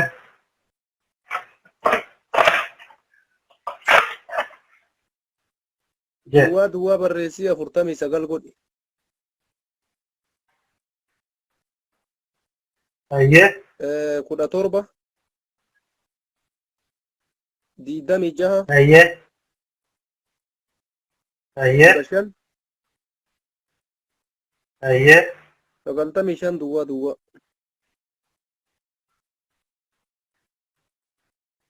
Okay, galatoomi waan akkuma amma siin jedhe kana waa hedduutu jira.